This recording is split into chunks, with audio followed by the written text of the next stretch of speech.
All right, so we are picking up on a few days after the events of last week. You guys have mainly been in the Fellowthric system, working on negotiations with the Fellowthrics, kind of introducing them to what it would mean to be a member of the Federation, so that they can consider whether they're going to apply for Federation membership. Uh, just as a brief recap of what happened last week, the Fellowthrics made their first warp flight and also made first contact with the other sentient species that is native to their home system, the Delphine, who are an aquatic race. Um, So so there's not been, warp capable. correct, yes. So there's been a lot of activity in the system, quite a bit of it Fellowthrix, but also a lot of Starfleet activity, as Starfleet is getting ready to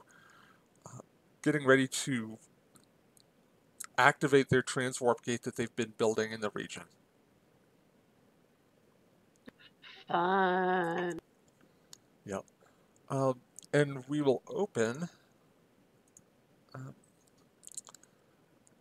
we will open on the bridge of the Dauntless, with the ship receiving a hailing frequency.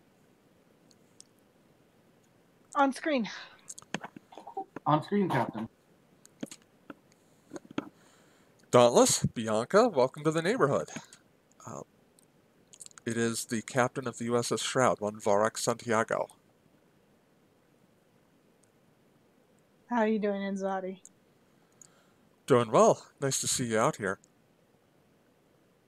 The Vulcan Huh? gives an uncharacteristically Vulcan smirk. Or uncharacteristically non-Vulcan smirk, I should say. Good to see you out here too. Your star charts have actually been really useful. Glad to hear it. You know, I thought since we were in the neighborhood, maybe you and some of your senior staff would like to come over for a meal, home cooked. Ah, that sounds wonderful. We'll beam over at your convenience. It'll be good to see everybody again. Thought you might say that. Look forward to seeing you. Is Talia behaving? More or less. Good. Alrighty. We'll see you later this evening. Okay. Look forward to it. And he closes the channel.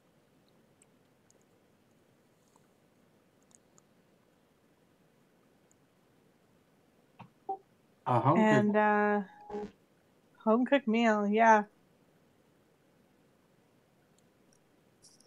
You know, I wonder if he actually has some real steaks from home. What are the odds? Well, I don't know. His father and uncles run a ranch back on Earth in Texas. Oh, okay. That sounds interesting. I've never been to a ranch. Yeah, I never would have pegged him for that until I saw him shoot 6 cans off of a fence with a 6-shooter. Like it was nothing. So you know this captain personally? Yeah, you could say that. He was my previous commanding officer, and well, that's a different story for a different time. Jonas is just gonna raise an eyebrow and go, "Oh, okay," and then he's just gonna smile and turn back to his con.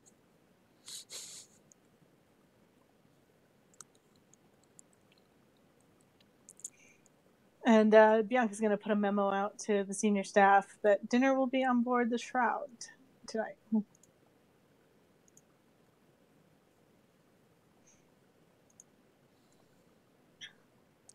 Okay.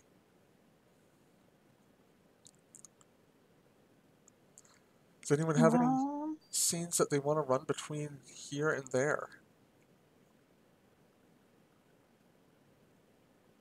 I think we're good. I Yep. think so. Okay. In that case, I will take us over to mess hall on the Shroud. You guys, having beamed over, take a brief tour of the ship. It is nowhere near the scale or luxury of Dauntless, although the mess hall looks like they've done some work to make it amenable, comfortable. Probably one of the largest rooms on the ship. What class of ship is it? The Shroud is an Eclipse class Eclipse. intel cruiser. Okay. She's smaller than a Sovereign class starship, built for stealth. I threw a link in the chat. Thank you. Mhm. Ooh, it has cloaking. It does have a cloaking device, yes. So Shroud has been in the Carina Nebula while we've been fighting the Zenkethi, and she's just been collecting information, mapping out, some star charts and stuff for us, doing some basic reconnaissance. Nice. Oh, also, I decided, while I'm thinking about it, I bumped my engineering up by 1 with my miles. Oh, nice. Okay.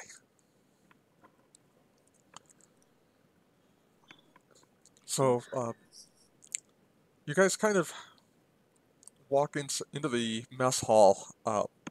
There's some of the Shroud's senior staff who Sarah can probably give some insight on. Already kind of sitting around, helping So themselves first to off, chips and salsa. okay, so Santiago, for the uninitiated, is half Vulcan, half human. But he was raised on Earth. His Vulcan mother died / disappeared when he was very young, so he was raised by his father, who and uncles who were Mexican immigrants and ranchers. And to his right is Robinson, who is a tall and stately black woman, who is his first officer. And then you notice there's an Orion amongst the crew. That's Tactical Officer Talia Arani. She is feisty and does not like to be objectified. And then you've got their ops / intel officer would be Lieutenant Drex Catal, who is an unjoined Trill. And then you've got Dr. Almari, who is wearing who is their doctor, who wears a white medical uniform and a teal head wrap, like Muslim style. And then you have trying to remember. Oh, and then you have communications officer Bex Mitchell, Rebecca Bex Mitchell, who is just a brown-haired human.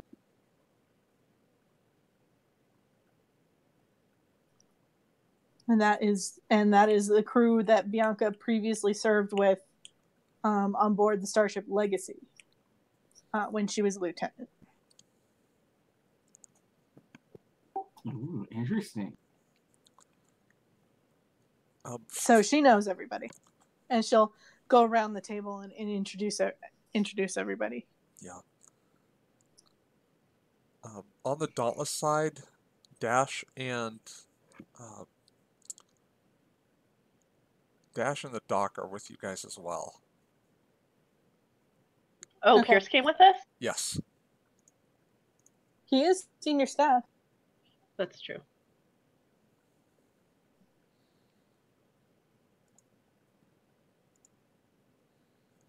So we exchange pleasantries, I'm sure. Yeah. And as you guys are kind of making yourselves comfortable, Varek and a couple of a couple of other staff members aboard the Shroud come out with large metal plates sizzling, and they just start distributing them kind of along the middle of the table and warning people not to touch these plates as they are very hot. The smells of steak, chicken, green peppers, onions, just cooking on the table, even as they've been brought out, wafts throughout the room.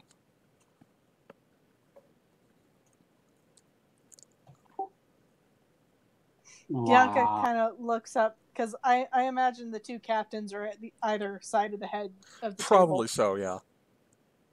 I think Bianca just kind of like grins across the table at Santiago. He just smiles back and says, "It's not replicated, so enjoy." I've got some vegetarian options too for anybody who is not of the meat-eating variety.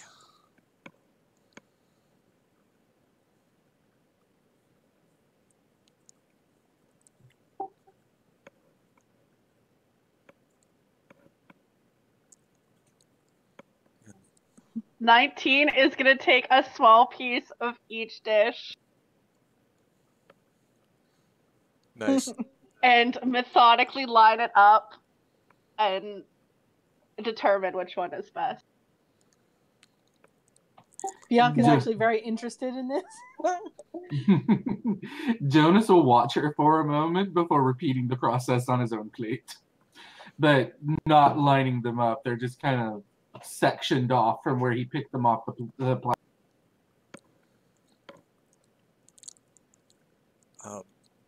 Dr. Pierce, for his part, goes for the chicken fajitas. Dash spends a moment studying each of the meats and finally decides to go with the steak. Bold choice.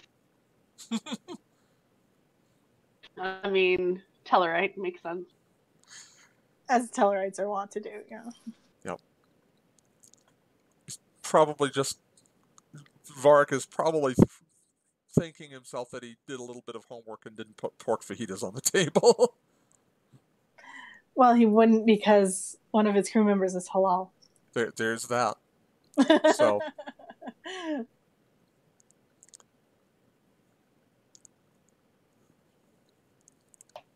This is really good. Bianca just kind of says, "Can I assume this is from the homestead?" You can. We may have some contacts, and I may have been saving this for a special occasion. But well, this is a hell of a welcome back to the Carina Nebula. I can't really overstate how happy I am to see you all out here. We've had a good first day back, that's for sure. That's what I've heard. Yeah, we had the Felothrix were just about to launch their first warp ship when we got back, and the timing was incredible. They had set a course for the Delphine homeworld because they had correctly identified it as another Class M planet, and they were curious. And we just had to see what would happen. How's that been? I know it hasn't been long, but Oh, the Delphine made contact with them the same way they made contact with us, telepathically. that must have been a bit of a shock. Did the Felothrix even know telepathy existed before all of this? Well, I think they knew that it existed in other species. For instance, I was on the first contact team with Captain Citroma back when we first discovered the Felothrix homeworld. I see. But they were not aware that there was another sentient species in their home star system. And let's just say that they had some other things planned for that ship, but they decided to go straight back home and analyze the data that they gathered. They were very excited about it. That must explain the activity we've been seeing over their homeworld. They've started construction on a great many more ships. All of them looking to be more capable. Well, I hope they don't get too ahead of themselves. Because, well, it's a dangerous galaxy out there. It is. But they've got some friends. That they do. One In more fact, now. We've been talking to them about Federation membership. Do they sound like they're interested? Yeah, they sounded at least mildly interested. It'll just depend on what they want to do going forward, what their leaders decide. Can I do an insight roll while this conversation is happening? Sure. What are you looking to do? To see if, given the new advances in technology that the Phallathrix are going through, if they would even be of interest to the Borg. Okay. Because like they're still relatively low in technological advance. All right. Yeah, let's do insight science, and I'm going to make it a difficulty 1 roll. All right. I will also say your anthropology focus applies here.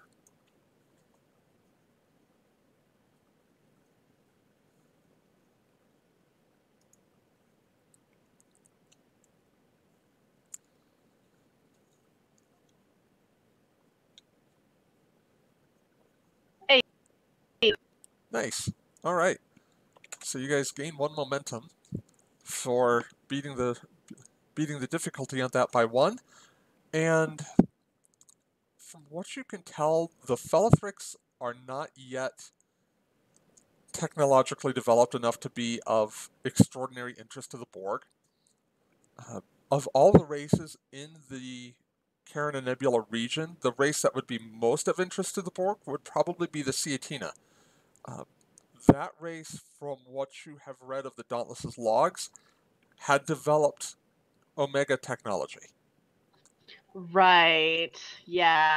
That would make a lot of sense. And the Borg have sent a cube into the Carina Nebula region to try and assimilate the Ciatina, but Dauntless and the Zealand actually fought it off and eventually led it to its demise. How far is that homeworld from the Phallathrix? Not far in the scheme of the galactic neighborhood. Maybe 40 or so light years. Oh, so it would be easily detectable on a cube. Okay. From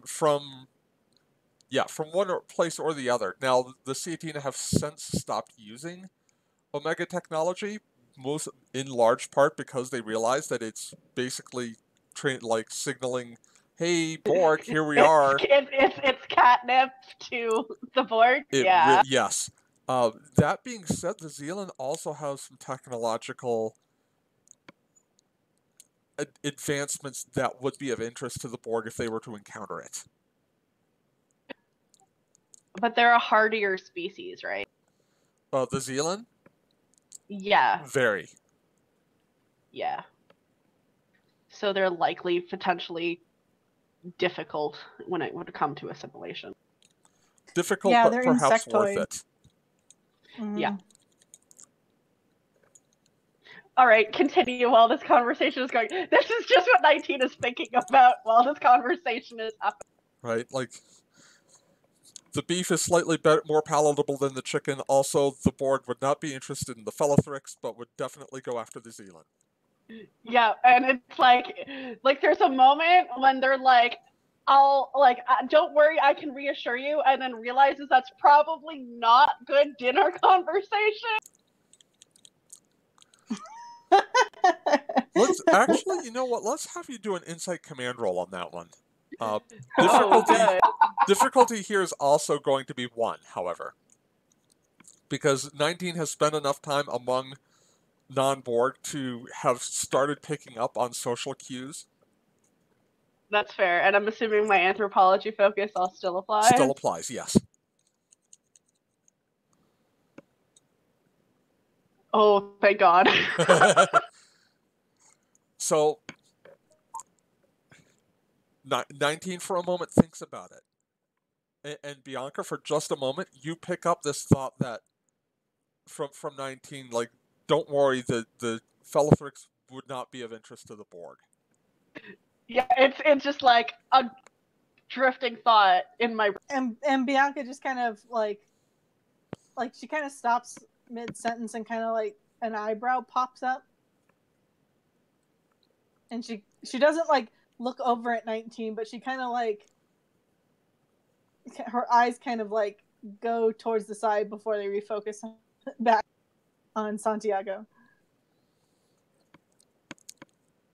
So. And Santiago might want to make an insight command roll on that too. Yeah, actually, I'm going to have him do that.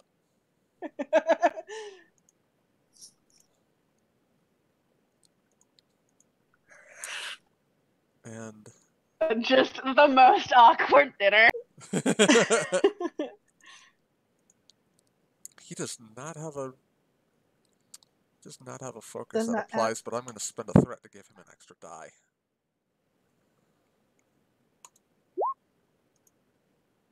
Okay. Okay. So yeah, so a few things happen in quick succession. Bianca, you pick up this thought from 19, and your eyebrow goes up. You momentarily lose focus here. Santiago picks up on that. Let me have him do another quick roll here.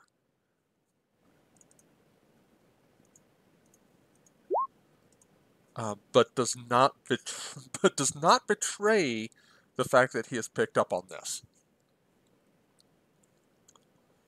So the rest of the dinner continues kind of. It settles down into that period where people aren't really talking; they're just eating. Stuffing their faces Exactly. gloriously. Exactly. There's always that phase. 19 is very interested in the concept of finger Fajita, what is this? This is very inefficient. There's stuff falling out the back of my taco. Right. As that portion of the meal winds down, the ship's cook comes out with some fried ice cream.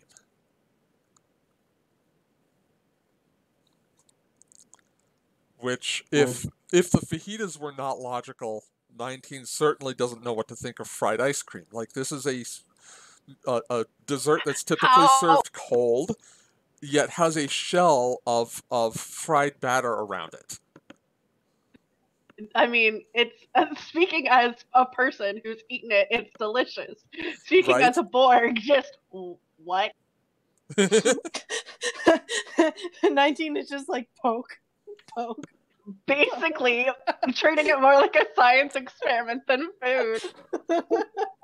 You guys are just spoiling us. This is great. Bex kind of leans over and offers 19 a spoon, like. I start poking it with a spoon instead.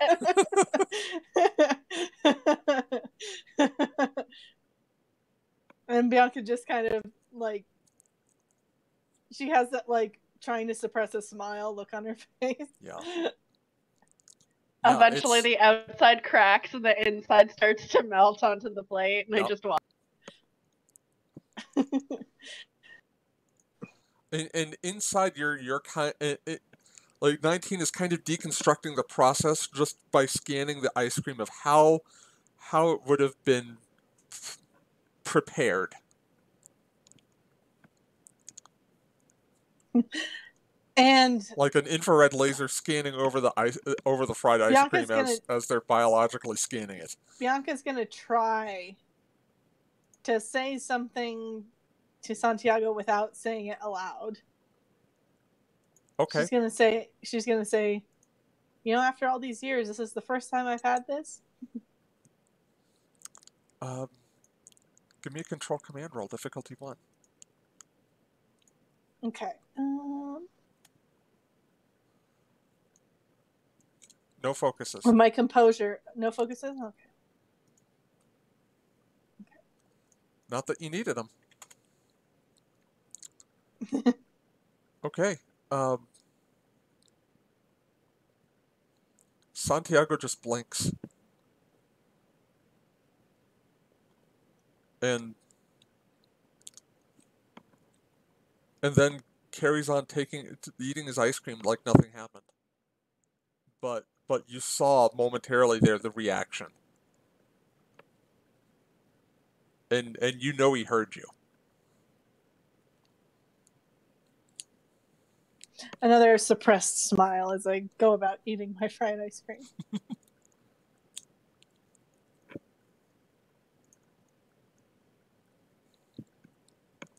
Did we get? You said we got a tour before we sat down, right? Yes.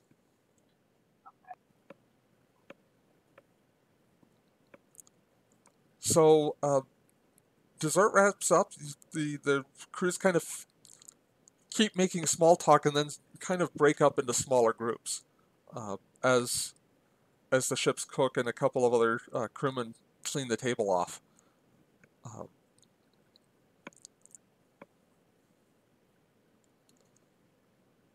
And let's see.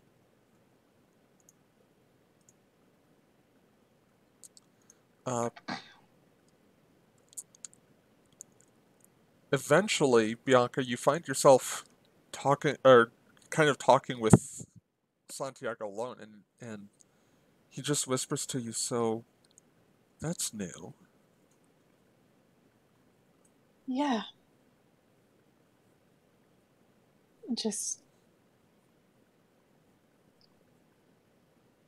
recently. Yeah? It's like I can't explain it. It's like something's opened up. And I don't know if it was any one thing or a series of things, but the pathways in my brain have started to grow and connect. Is that even supposed to be possible?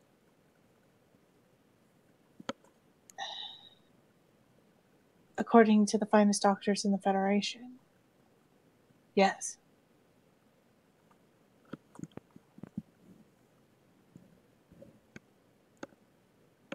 I can't explain it. Like I said, I don't know if it was one thing or if it was just a bunch of little things over time.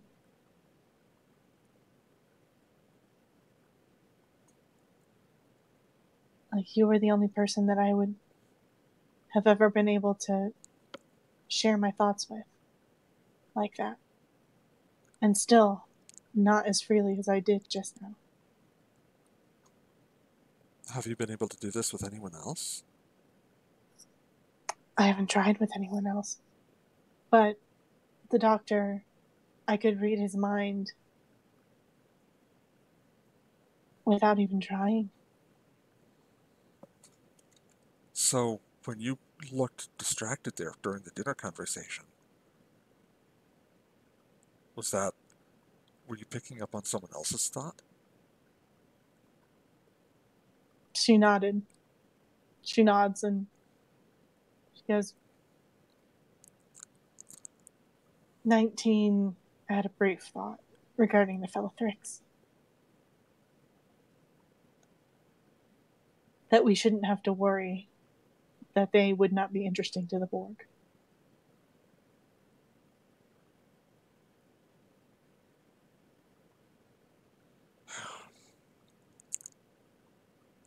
careful, Ashaya. Telepathy can very easily be a two-edged sword. I know. I'm amazed but scared at the same time. Does anyone else in your crew know? No. Well, not that I know of. I haven't talked to anybody else. I really haven't had time to. What about your chief medical officer, Dr. Pierce? He's the one that told me. Okay.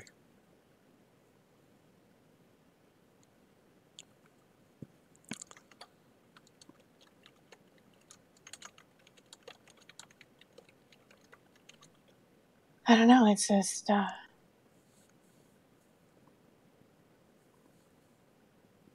it's gonna take some getting used to. Yeah, well, like I said, be careful. Vulcans are mildly telepathic. We usually require physical contact, but if there's anything I can do to help, I'll let you know. I'm sure you will. And he just kind of gives you a knowing smile.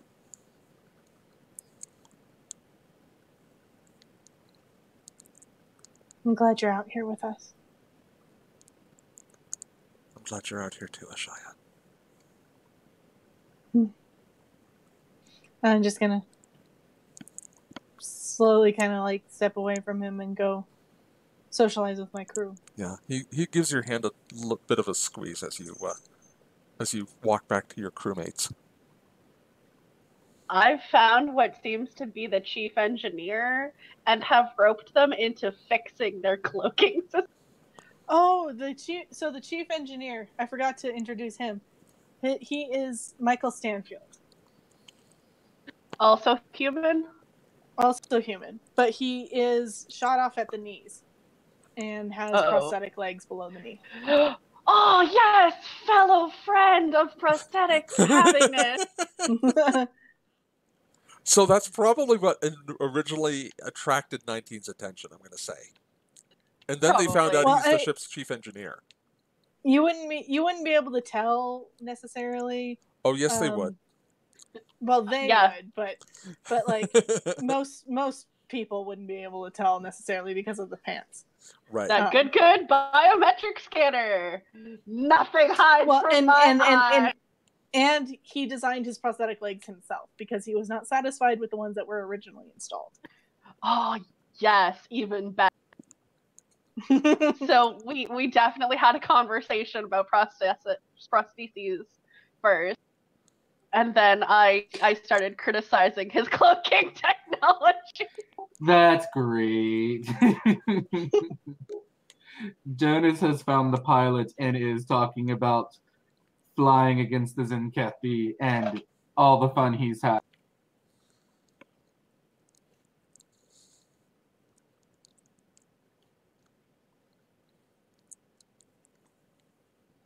Yeah, the doctors are likewise kind of trading notes with Dr. Pierce, making sure that the Shroud's CMO is also taking care of his crew's mental health needs. Pierce being a psychiatrist by trade.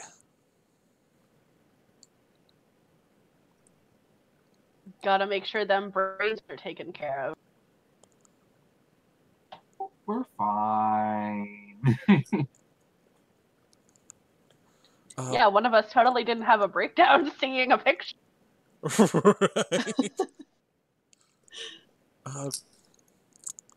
19, let me have you give me a control engineering, no, make it reason engineering roll. Difficulty here is going to be 3. Can I use my collective knowledge to give myself a focus in engineering? Yes.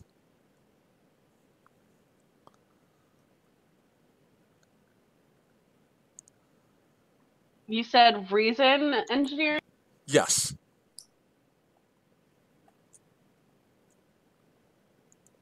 Can I take a die? Yeah, I was about to say, if you feel the need, we have 2 more.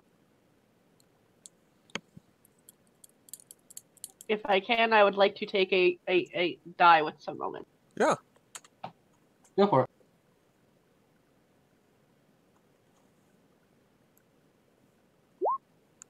it. Not good. Okay. So what ends up happening with that discussion is, at first, the chief engineer. What was his name again, Sarah? Mike. Say again. Mike. Mike. Okay. So at first he kind of is like, "Who the hell are you to tell me how to run my cloaking device?" And then as you're getting into the conversation, like you start making points about, this is how cloaking devices are supposed to work. Basically, he's like, okay. Okay, except we're already doing that. I made that modification after we got out into the Carina Nebula. So you end up finding out that you and he think a lot along the same lines in terms of the improvements that could be made to the Shroud's cloaking technology, and he's gone ahead and made a lot of them already. But as you guys are kind of winding down the conversation, you get the feeling he's got a little bit more respect than he would have had before the or at the beginning of the conversation. Yes. So Oh, 19 socializing. It's like, who are you to tell me about cloaking? Points to face. It's Romulan. right, yeah, has studied this shit. Came from an alternate timeline where the Borg had studied this shit. Nobody knows that yet. That's fine. That's true. Uh, so the evening winds down, and I'm gonna say you guys head over back to Dauntless. Pen pal acquired. Indeed. Fun fact: Michael is in that bit that I wrote and posted in the chat. Oh, I'll have to read that. Yeah, I'll check that out after. It is a very good read. It's not even, it's like halfway done, but it's Okay, so we are near the portion of the episode that Steph is going to GM. How would you like me to lead in? I figured 19 would have called a small meeting Okay. with Pierce and Jonas and Bianca to kind of explain how things are gonna go Okay. and make sure they were all cool with it. So. Okay, so we'll set you guys up in Cargo Bay 3. Oh, my old room. Which still has the regeneration alcoves, yes. Well, I moved one of them into my quarters. But... Yes.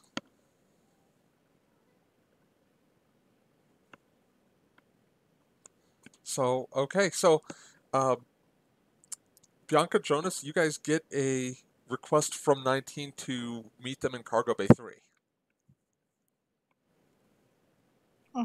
all right. Bianca goes down to Cargo Bay 3. She'd probably meet Jonas there as well, coming from some. Yes, and when you guys get there, Dr. Pierce is also there. Oh, so we're having another party? I don't think this is a party. 19 has a small stack of pads and hands one to each of you. Bianca takes her pad and starts looking over it. Jonas will do the same.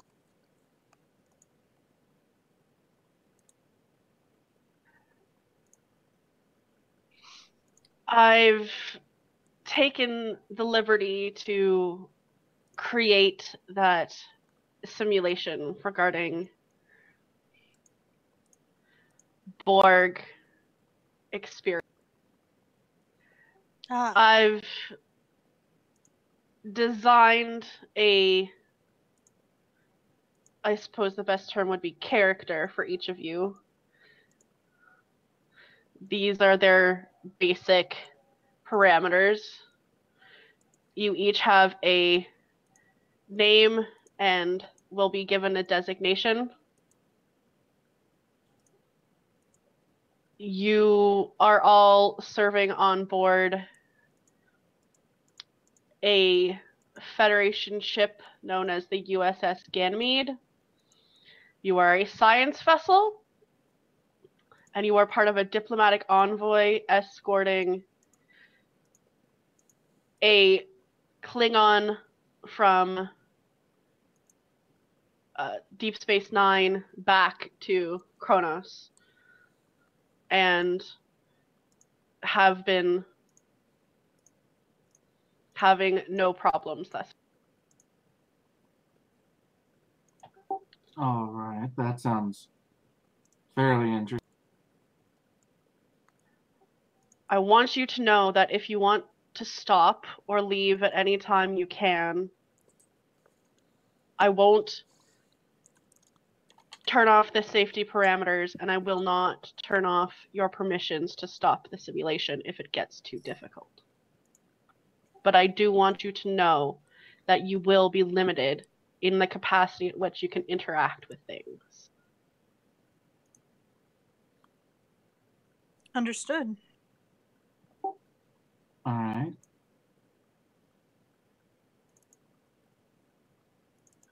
All right. So, Okay, so where are we setting up? On the Ganymede map? Yeah, on the Ganymede map but before that, I will give you each your character. Bianca, you are 17 of 17. Jonas, you are 9 of 17. And Pierce is 3 of 17. You all have full designations, and you all have ship duties and ranks and names. So at first, you will be referring to yourselves by your human / normal individualized names, and then you'll be referring to yourselves with your designation. If Okay. that makes sense. That works. I see. It does. Your captain is a Bolian male by the name of Olin. And that's all you really need to.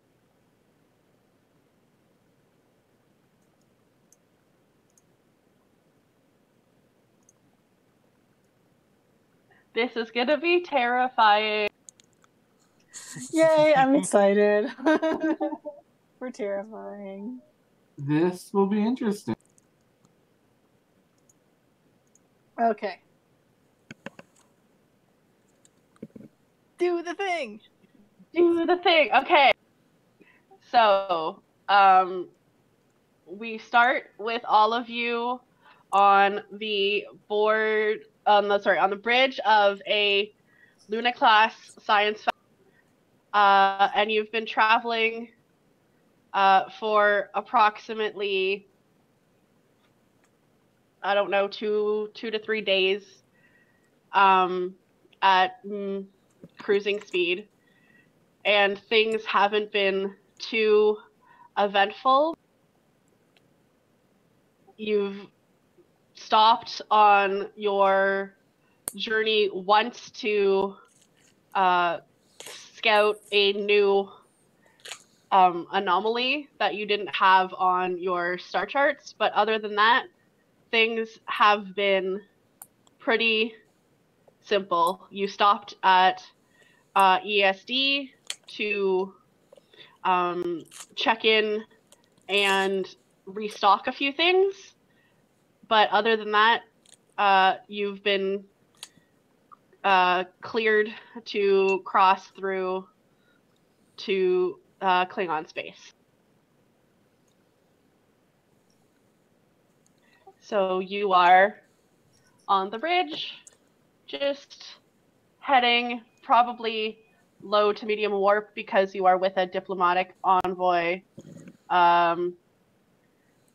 through about 3 hours after leaving the Sol system.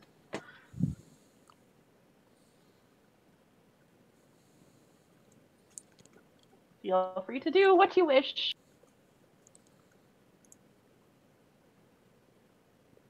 Cool. Since I'm the doctor, right? You are the doctor. Okay, I'm going to just be in sickbay. All right. And medicine is Bianca's dump stat, so she's going to pretend like she knows what she's doing.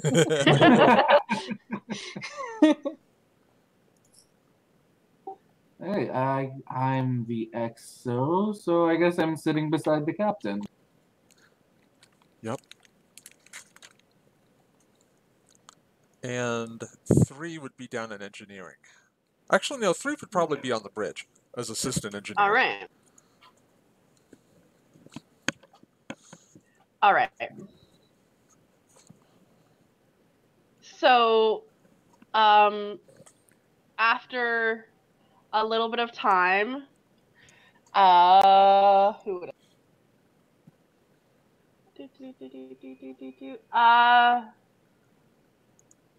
I can't call you Jonas because you're not Jonas in this simulation. Not Nope. Jonas. You are Mijne in this simulation. So you get a alert on your little pad by your of an anomalous reading. Captain, I'm getting readings of an anomalous reading. Wow, I said that wrong. I'm getting an anomalous reading here. All right. He will delegate to your science officer to do. Can you do a roll for me as Catalea Dawn? Yes, I can. Stand by.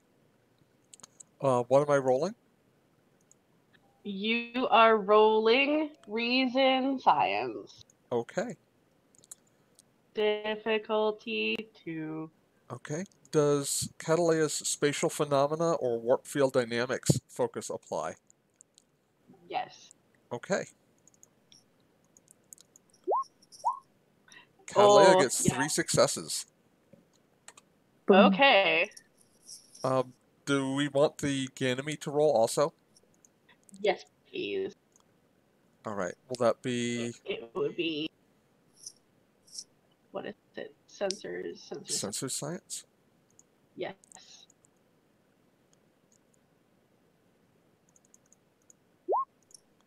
Okay. No love from the Ganymede. All right. For a moment, it seems. Hang on one second. Sure. And I hit reload, which I didn't mean to do, but that. Uh-oh.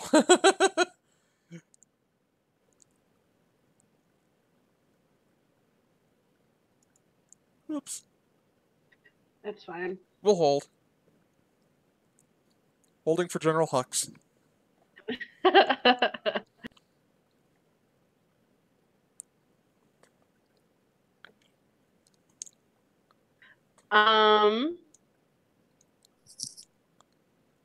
Where is it? Oh my god. What are you looking for? Oh, there. I'm looking for my notes. Okay. For a moment, you get a strange ping of electromagnetic interference, Mm-hmm. and then it very quickly dissipates. It seems like there might have been like a subspace small tear or something that like opened and then collapsed, but it doesn't seem like anything. For a moment, we had a a subspace anomaly, but it might also have been a sensor ghost, and it's not showing up on sensors now, Captain. He nods and will convey the information to the rest of the fleet. And just as you are about to turn and continue onwards, a Borg cube decloaks on your starboard side.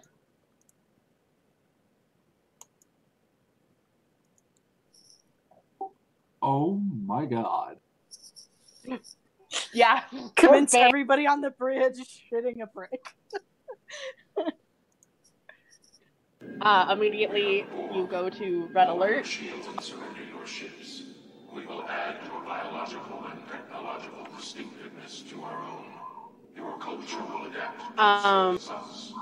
Resistance is futile.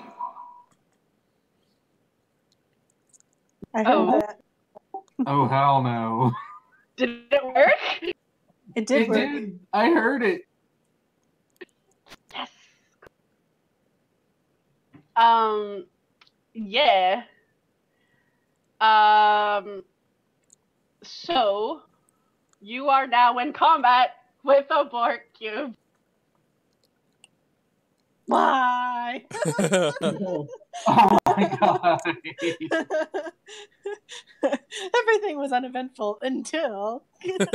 Until suddenly. Okay, XO, what's our plan here? Borg Cube, we are alone. You do have a small ship. Most of them are yachts. One of them is a combat vessel, which is readying to attack. The rest of the diplomatic vessels are trying to warp out of the system. How do you say her name? Mijne?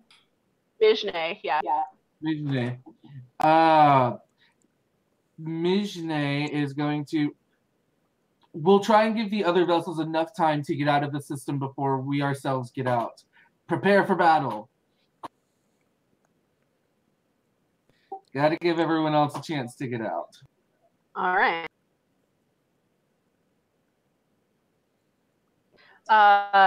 You, Sonia, in Med Bay, get an alert that there is a Borg vessel. Oh shoot! Going to start prepping sickbay for casualties. All right.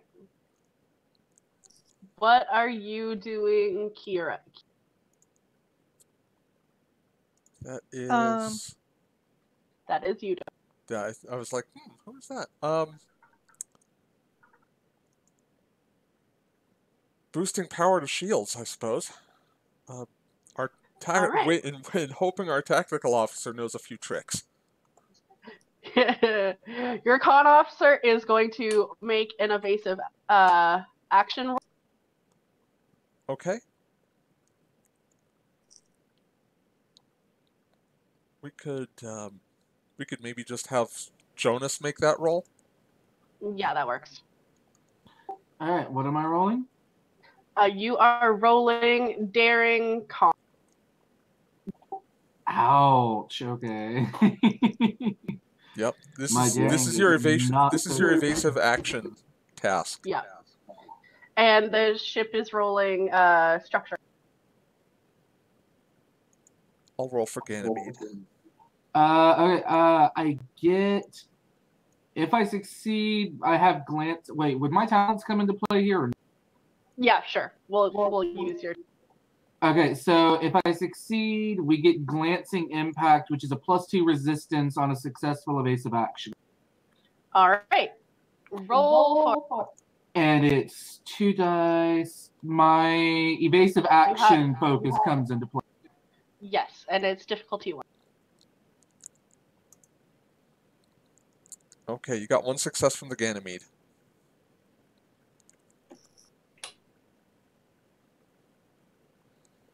All right, nice. How many momentum is that, Steph? 2 extra momentum. Okay. plus the And- Ganymedes. And we have +2 resistance to our...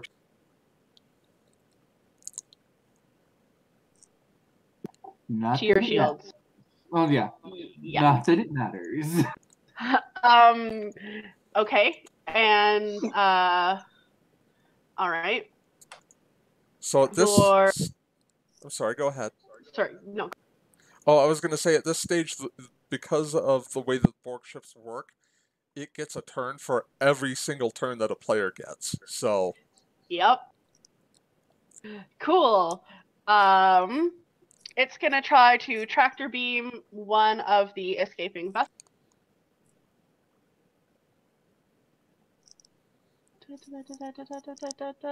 Control.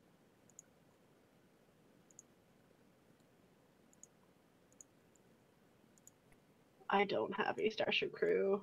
That's fine. I'll use. yeah, it's an NPC starship. All their attributes are 11. All their disciplines are 4. Oh. So you'll see under the character sheet, it has a crew task roll and a starship task roll. Oh, thank you. Okay, that Yep. works. Okay.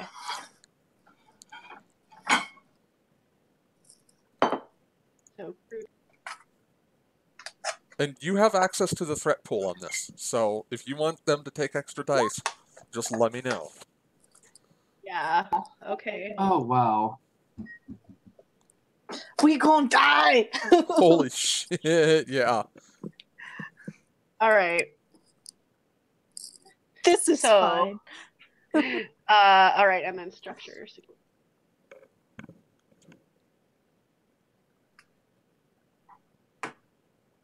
Yeah, the one time Don actually did throw a Borg cube at us, I was shitting bricks. It was so bad. Is it also no? It's 1 dice for the ship. Yep, it's always 1 for the ship.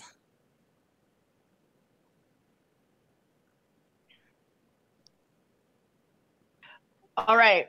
So they lock on to one of the envoy vessels and are gonna tractor. I don't know how that works, but The tractor beam just holds it in place. oh, okay, cool. But I thought I'm that not you sure could, like, there's... pull it. What's that? I thought you could pull it in with the tractor beam. Oh, as they well. can... They probably can do that too.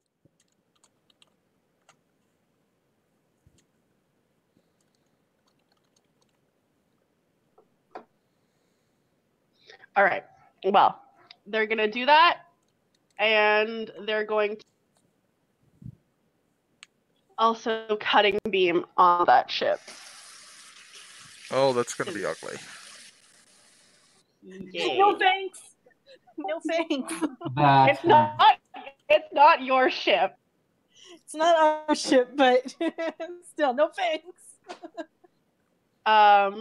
So this is oh, I don't know what the It's a close. difficulty, yeah. So it's difficulty 2 if that ship is in close range. All right. Uh,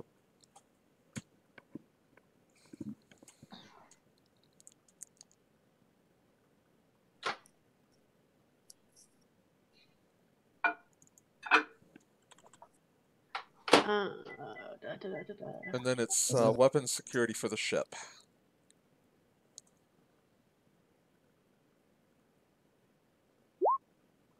Yeah. Yeah. Rip. So one of those envoy vessels Rip. just poof. Disappears. Oh, wow. Holy crap. 2, 4, 6, 8, 10, 12, 14, 16, 18, 20, 22, 24 damage. Mm-hmm. Mm-hmm. Seems fine. It's your guys' turn. Say that again? It's your guys' turn.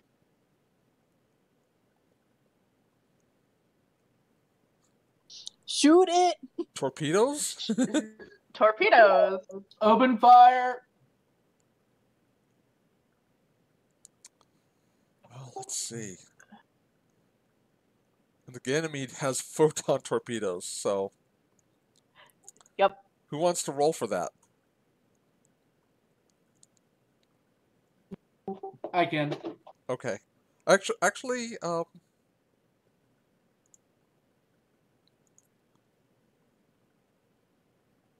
on, because your exec. Yeah, your control security's damn good. Yeah, go ahead. Okay. I'm rolling as Jonas, right? No, you are rolling as your. Yeah, you're rolling as your. Ah, gotcha. Okay.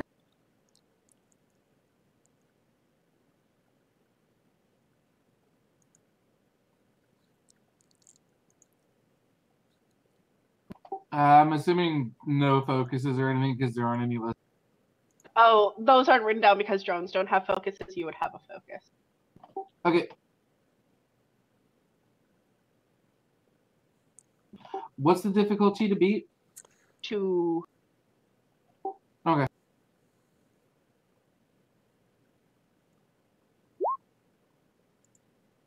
Uh-huh. And let's get a weapon security roll from the ship. Ooh, nice hit. Roll some damage.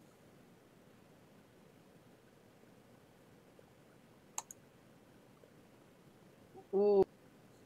Guys, Ooh, do that we damage. want to take a momentum to re-roll some of that? Because we're Yes, maxed. please. Re-roll. Yes.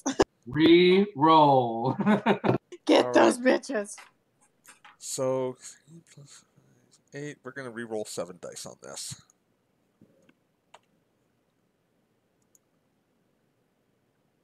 Excuse you. There.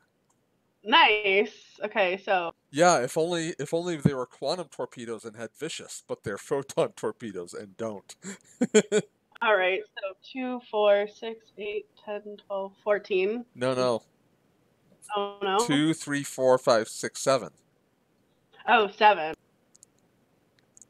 I can count, you guys. No, you were counting it as if it had vicious, but it doesn't. Yes, my. No worries. Where's my 4? Your 4 cube has a resistance of 13. Yeah. Yeah, it does. Rip. But hey, I'm sure we Okay. got its attention. Oh, you did. All right. How do I want to do this? Because it doesn't want to kill you guys.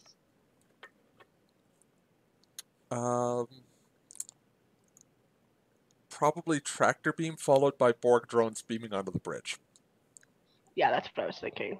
Because they have. Yeah. Okay. So they are gonna tractor beam again. Okay, and their difficulty is going to be 3 because of the evasive maneuvers. Right. Thank you for. Yep, but they can also burn threat. And Can you give me the? Yeah, I need to know the number of threat that I'm.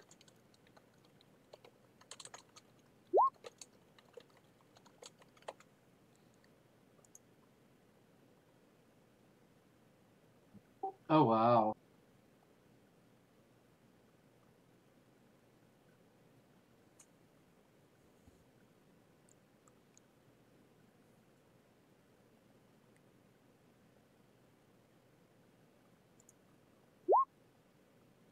All right.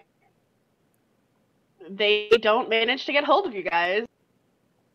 Yay! All right. One of the one of the envoy ships manages to warp out of the system.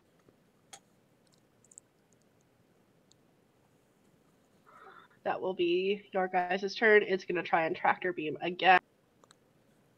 How long does the thing last? How long does what thing last? The tractor beam? the evasive action. Oh, until our helmsman takes another action. Oh, okay. Wow. Okay. Yeah. Cool. That All right. that being said, you've got threat, so I would say use it. Yes, I now know what my Whoa. threat pool is. Okay, so they. Oh, ignore that. Sorry, I didn't know that I could do that. No worries. I took it off. Um. All right. Yeah, they're gonna take a dodge. Okay.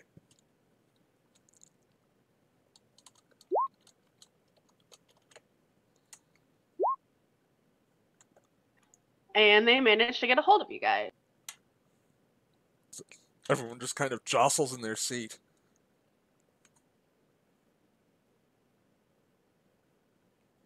Do we know standard? Well, when fighting Borg, do we know standard procedure for how Borg fight? Yes. Yeah, you would. So we would Yes, know. Commander Shelby, the lessons that they learned in Best of Both Worlds, Commander Shelby made those Starfleet-wide procedures. So we would know if they tractor beam us and start and hold us in place. We know we're about to get boarded Or destroyed. Or destroyed. Either or. All right, it's your guys' go.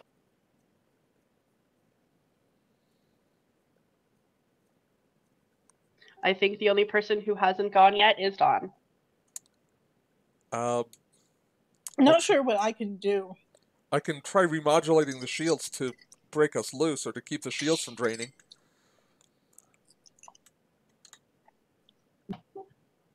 Make it happen. All Janice right. is not used to being in a command role. This is weird. Why do you think I did it to you, my dude? All right, so what am I rolling? Modulating shields is control security and structures engineering with a difficulty of. Of what? Sorry, 2. Okay. Control security. I'm going to take a momentum because my control score is not that great. What's the ship rolling? The ship is rolling structure. Structure and. Structure engineering. Yes. I can roll that. Oh, dang. Oh, it gave me a null attribute.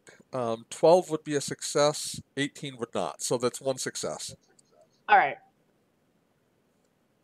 So we'll need the one from the ship. Oh, I didn't take that extra momentum that I rolled. That extra die that I rolled. Yeah, roll that because we might need it. Yeah! Hey! It's still giving me Nice. a null attribute, but that was a 4, which is a success.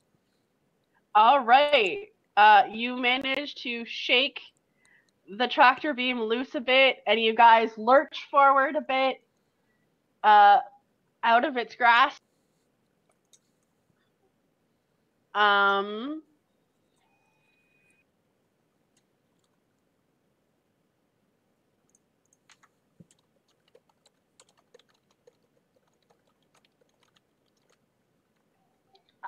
I would say, I think you guys are still within close range, right?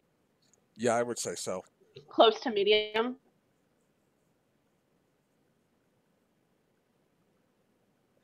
All right. Yeah, I'd imagine they decloaked right on top of us. Yeah, they did. They're gonna try and transport through your shields because that's not terrifying. Fun. This is fine.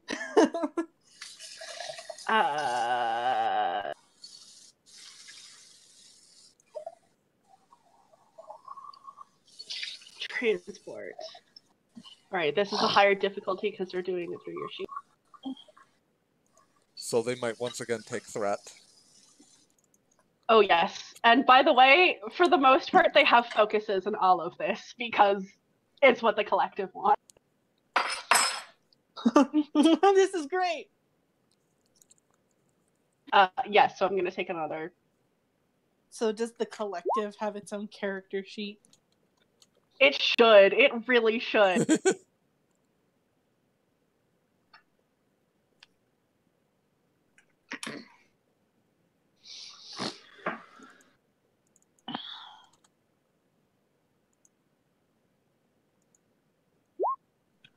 Yep. It's 3 Okay. successes. You guys are successfully boarded. Yay. The sounds of board transporters on the bridge. Yep, and all throughout the ship. So I would say there's about 4 drones on the bridge and probably 2 in medbay with you. I'm excited.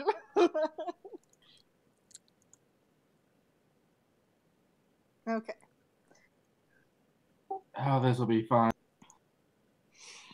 The doctor's going to take cover Smart. and fire. All right. Feel free to use. Just roll 2 dice. Just roll 2 die? Okay. Yeah. I have to type this out. I was away from my computer because I was getting something to eat. No worries. Unless you want to use the sheet that you already have. Sure. Let's see. What was my... That would be a control security, wouldn't it? Yes, it would. Yeah. Yeah. Alright. Do you want to take a die? Sure, yeah, since we've got it. No focuses that apply because I am a doctor, not a sharpshooter. Oh, okay. Oh, Null wow. attribute again, but Null attribute, yeah. that was but, no successes. I just looked at the rolls. Yeah. Yeah, I was gonna say that was too bad, so sad anyway, so...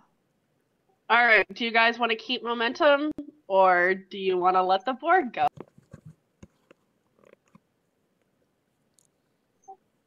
I'm for trying to keep it and trying to at least damage some.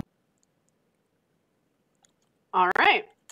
So that That's is 2 momentum to keep the to keep the initiative. And Yep. Journey, I would say have your character take a shot at one of the board on the bridge. Yeah, since I'm Romulan, can I just go ahead and would it be feasible to surmise that I have Romulan plasma blasters or something? You would definitely have a Romulan Like a disruptor. Disruptor pistol. Yeah. Yeah, something that hits a little heavier than standard Federation stuff. Yeah, because Yep. a disruptor would have vicious. Yep. So roll your control security as your drone, and then if you hit, you will roll 7 challenge. All right. Sorry, 8 challenge. Would I have a focus in this? Yeah, you are. Yeah. Okay. You are the Exo and a Romulan. You have a focus. Does anybody mind if I take a die? No, go ahead. All right, taking a momentum.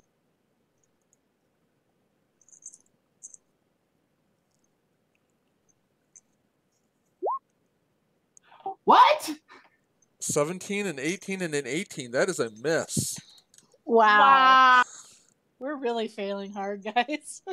I do not. I am so sorry for these rolls, you guys. It plays right into the narrative, though. It's great. It is kind of poetic. We were not expecting this at all. I go to fire and nothing happens. This is fine. We're not even putting up a token resistance at this point. And at this point, it is the Borg's action because you can't keep initiative more than twice in succession. This is fine. So the Borg in sickbay is going to close the distance on Sonia. This is fine.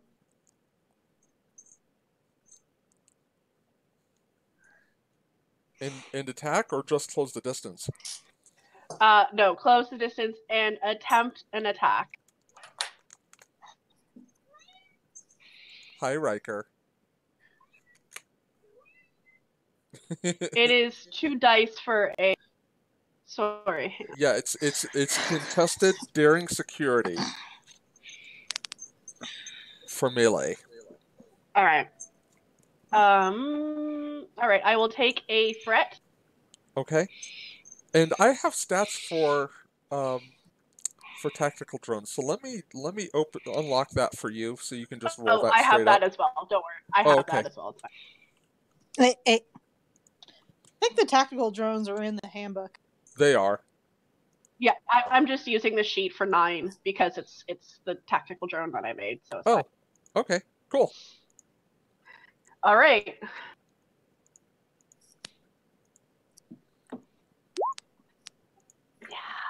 What? No.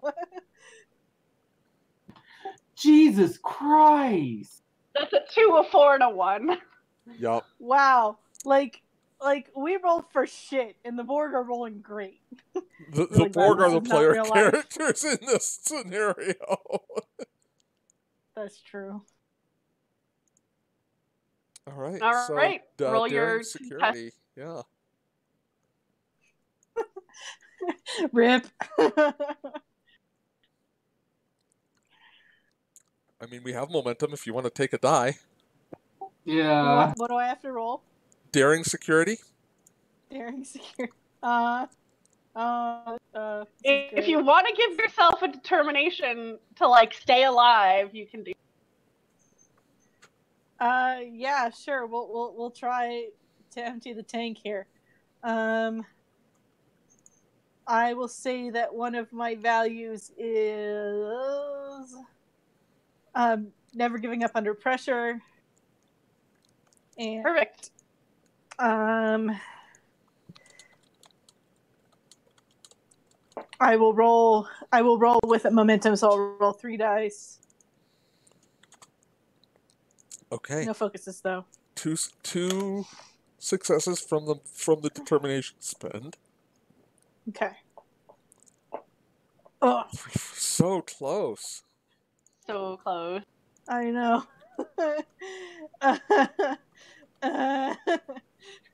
Like there's no way I was beating that roll. You were close. You were 1 off. But now you're going to see the roll for those assimilation tubules, and it's going to be ugly. I really. No, Yeah, I don't wanna. Not as bad as it that's could not have been. super bad. It is enough, however, to inflict an injury. It is enough to inflict an injury.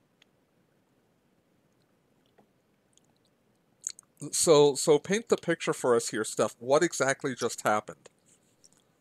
All right. So, Sonia like ducks behind a bio bed, right?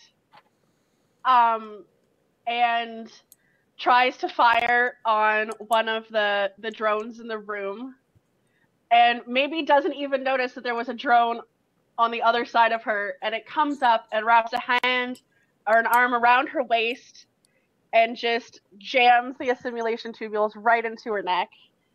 And you can feel it, like it's like this sharp kind of intense pain, like almost like a worse bee sting, and then it's just gone and you don't feel anything else, but you feel kind of nauseous and a little bit weak. But at first it doesn't feel like much. And you're like, oh, what, did it miss?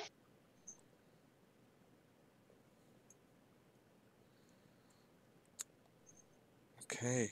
Are we back on the bridge? You're back on the bridge. Okay.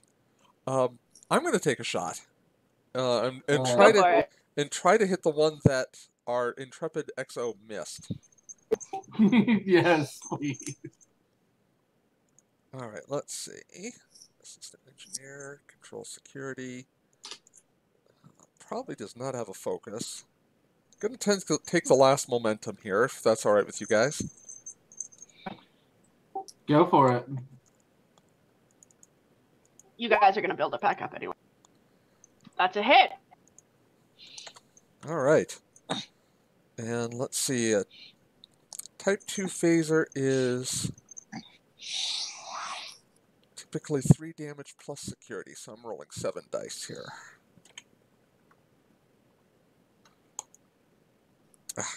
Try again. There we go. Ooh, nice damage. There's 6.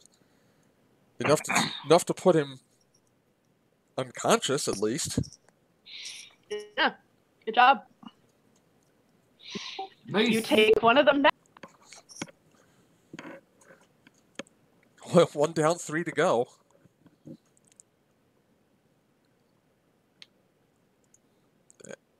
And I can't see the thing about adaptive shielding, but that doesn't matter because he's unconscious anyway. Yeah. The next one might adapt, though. Mm-hmm. All right. One is going to close the distance on your helmsperson.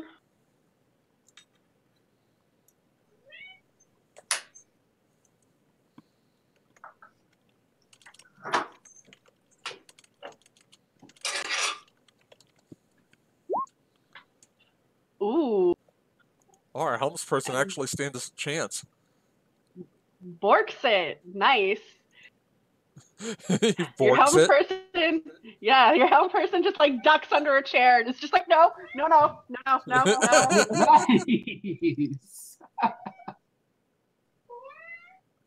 All right. We will go back. And apparently our helmsperson is a Cation. Yes, apparently.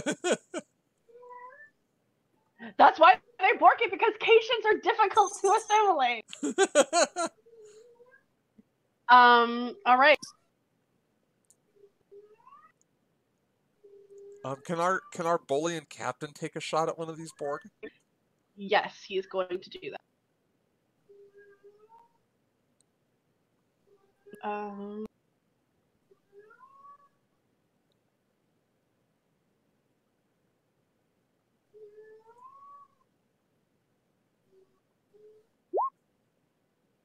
Nice. He hits.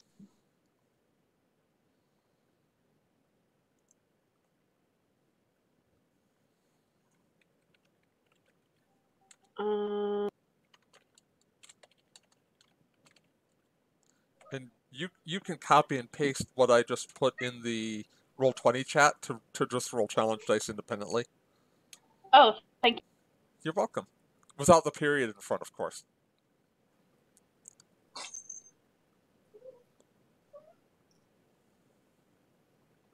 Wow. All right. Is that another one that?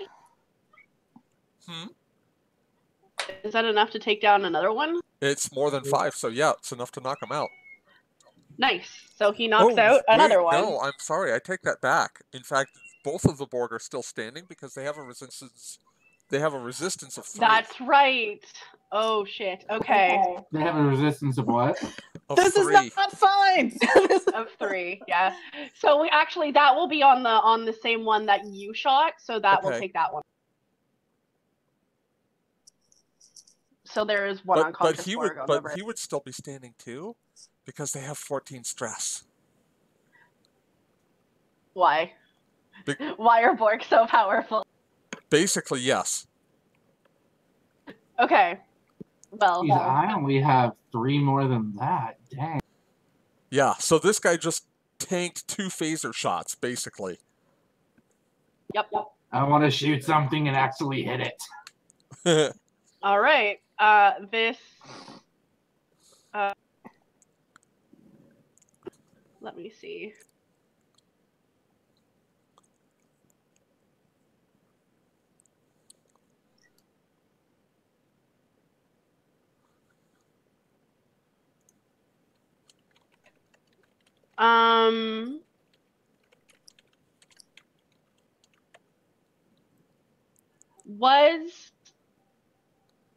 Sorry, I'm just checking the thing on the nanoprobes thing. Uh-huh. Was that wasn't enough to it was enough to injure, but it wasn't enough to kill. So you need to spend threat to not succumb.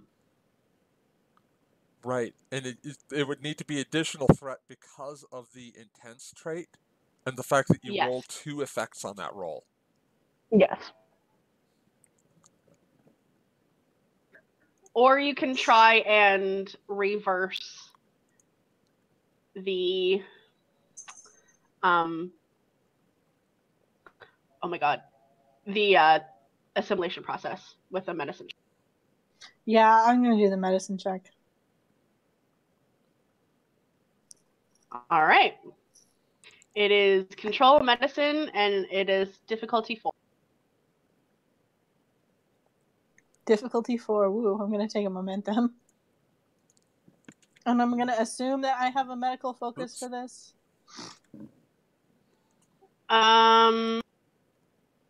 Emergency medicine. Yeah, that would make sense.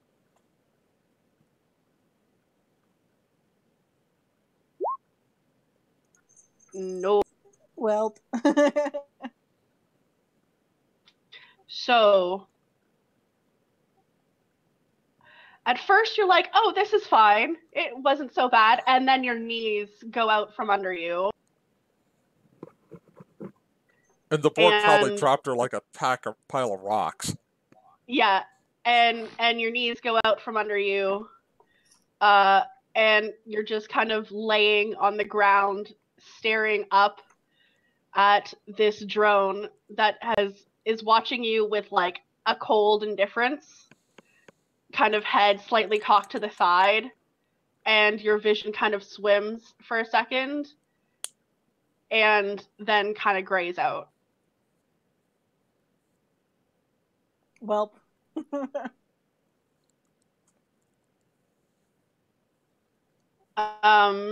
So we've still got some Borg on the bridge who are probably coming at us. Yes. I want another shot. All right, you can take another shot. So I will fire at the one that everyone else has been firing at, the one I missed to begin with. Go for it.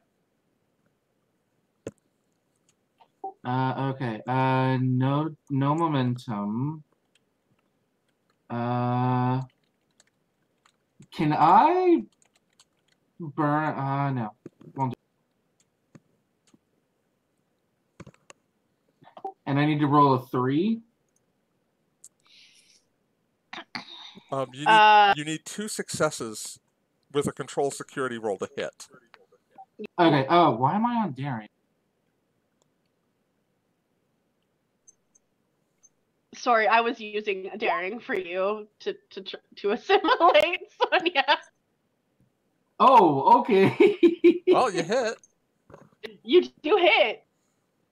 Roll 8 challenge dice.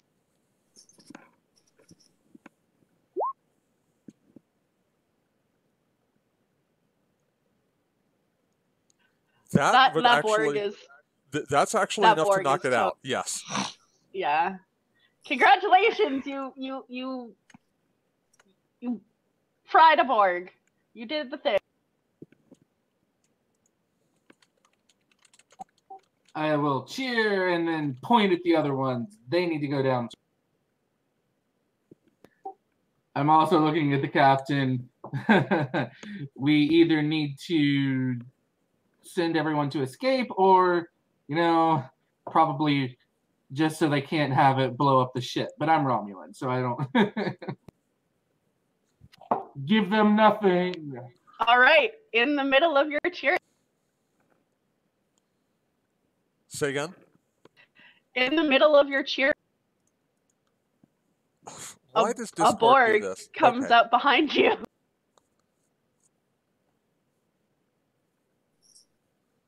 I am spending one threat.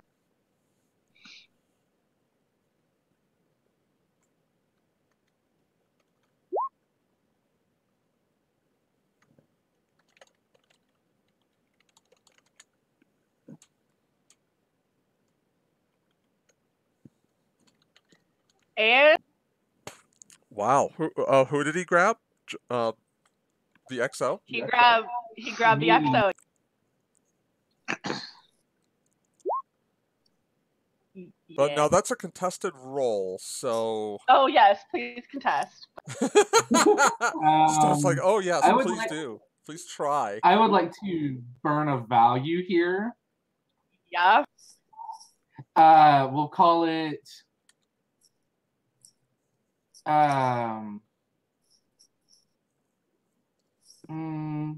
never give up in the face of unbeatable odds.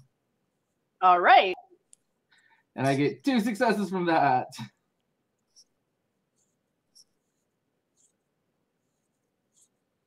And I'm rolling daring security here. Yes. Daring security. Dang. Yeah. So you turn to your captain and you're like, we need to get everyone off the ship. And then the next thing you know, there's this intense pain in the back of your neck. And you turn your head and there's a drone standing right there. That's not terrifying. No. So what does that do for my stress? Do I just go down by 8 or? You will be unconscious unless you spend momentum. It costs 2 momentum to avoid an injury. Yeah. Plus, because of the intense effect, I believe that adds to the difficulty for every effect rolled. Yes, it does. Oh yeah, I'm just going down. There's no way. So you see this Borg and you're just like, wait, what? And then just gray.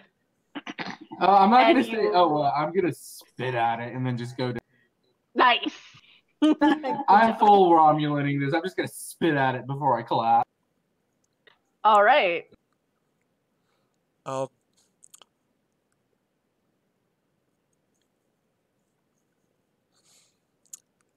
I wonder, Steph, and guys, let me know if you guys are okay with this.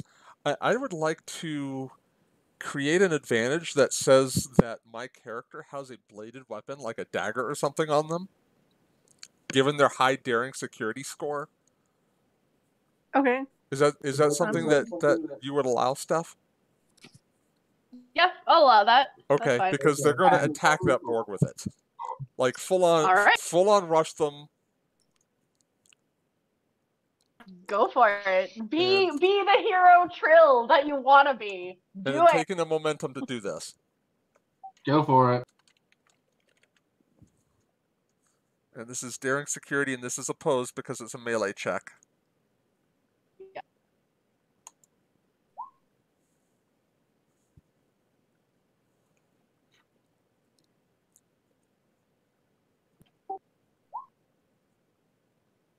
Well.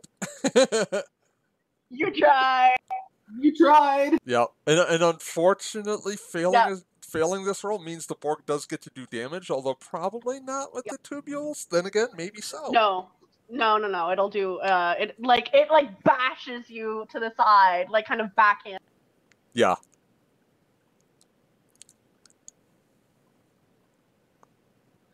There you go. And so, out cold. You're out cold. All right. All 3 of you are down for the count. And the next thing that you are all aware of is you are in a room that is dimly lit, and it's kind of smoky, and it smells really thick and like damp, and it's warm. It's very warm. Like you're sweating, your hair is sticking to your face, and you feel absolutely horrible. Like just like the worst hangover, the worst possible stomach infection. You're just like your throat hurts. Yeah, exactly. You have headache and the three of you plus your captain, who is still unconscious, are, so the four of you are in a small, maybe 8 by 10 room that has a table in the center of it. And as you are coming into awareness and looking around, the first thing that Sonia notices is you can't see out of one of your eyes. I'm going to reach up and try and feel for my eye. All right, you reach up and you touch and you feel something in your socket, but it's hard and metallic.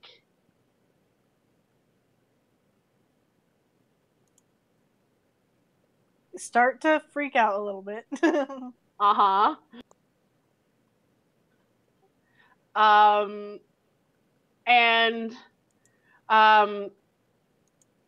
You, Keisha, Dawn, you're looking around and you're just trying to figure out something out, and you hear in the distance, you can hear like begging and screaming and mechanical noises. And as you look out of the room that you're in, you can see like dim green light and machinery everywhere. And every now and then you can see a drone passing by with either another drone in succession with them, or there's two drones flanked by a person in a Starfleet uniform that is like half limp in their arms, basically being drugged through the hallway. Yeah. Your captain is unconscious, and their blue skin is like ashy and gray and kind of greenish. Half of their face is like, looks like a huge bruise over it, and it looks like there's a piece of metal coming out from part of his cheekbone, but he also doesn't seem like he's breathing. I'm gonna go over to the captain. Like, do I have a tricorder on me? Is there any? I'm gonna do like basic like first aid, taking notes and what have you. All right. Just do a basic control medicine check for me. Okay. What's the difficulty? I imagine I'll have a xenobiology focus, so the difficulty here is... Say again, you cut out. Yeah, sorry, the difficulty was 1, so you got it. He's not breathing, and you can't detect the pulse. He's dead. I want to do CPR. All right. Is there a roll for that? Probably control medicine and higher difficulty because you don't have any tools available. It would just be first aid. Although if he is no kidding dead, then obviously there's no point in doing a roll. Yeah, that's fair. I'll say that you like try for a good minute or two. Nothing happens. You're not getting any. And as you turn him over to start like doing chest compressions and everything like that, the side of his face that you couldn't see is a mess of like, it looks like a huge mangle of flesh and tissue and cybernetics like exploded out of his. Because Bianca is not actually a doctor. She's going to watch a little bit. She's going.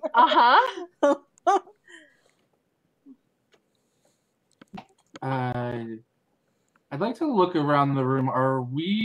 I'm assuming there's like a force field at the door stopping us from leaving. If you get up and like move to the door and put your hand out, there's a force field. It doesn't hurt, but when you touch it, it feels like, if you remember the feeling of putting your hand on an old tube television and the static, it kind of feels. Yeah. Oh yeah, my great grandmother still has one in her house. Yeah, so it's got that weird kind of feel. Are there any control panels or anything that I think could be opened or dislodged or anything to maybe help us get some sort of reading or maybe help us get out of this? Not on the inside of the room. Outside of the room, you can see a series of panels. They're all in a language that you do not understand. It seems to be mostly binary code and alphanumeric. But you can't see anything. Inside of this room, it's very smooth. It doesn't seem like it's used for much other than maybe storage. And I'm assuming we don't have like anything on us. Everything was taken. You have your uniforms, and that's it. All of your weaponry is taken. Your comm badges are even gone. Was the knife that I had in the previous scene, was that taken? Yeah, it's gone. Okay. Was hoping it might have been considered too primitive to be a weapon, but c'est la vie. They basically were like, this is not nailed down to you. Goodbye. Fair. To be fair, your clothing is all messed up. It you look really not. Have there ever been any instances where people have been taken aboard a Borg ship but managed to escape before? Not that you know of. You know of Locutus's exit from the Borg, but that was after he had been assimilated. Same with the crew of the Voyager. Yeah. When they tried to take down Unimatrix Zero, you know that they had to undergo the assimilation process in order to even leave the ship. I'm not seeing many options here. Is everyone okay for the most part? I can't see out of one of my eyes. That's because it's not there. My God. When you look at Sonia, it's not an eyepiece. It's like just a metal plate behind the lid, and where her eye would be, it just basically looks like a circuit board. Oh, gotcha. Your eyes covered?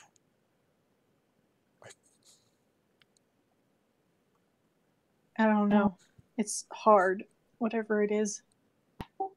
Have there been, because of our the way that the Federation has interacted with the Borg on certain occasions, is there a certain amount of time that we know of before assimilation takes, before we're no longer functioning as ourselves?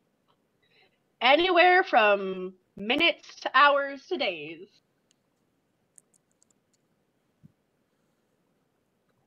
Would this be a good time to take a short break?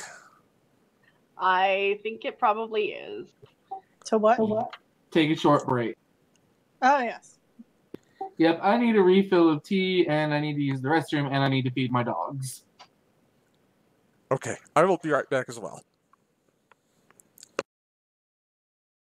So far, by the way, so far, this is really interesting and really fun stuff. It really is. I'm having a blast. Do you like body horror? It's certainly a different tone than what Dauntless usually takes. I will say that.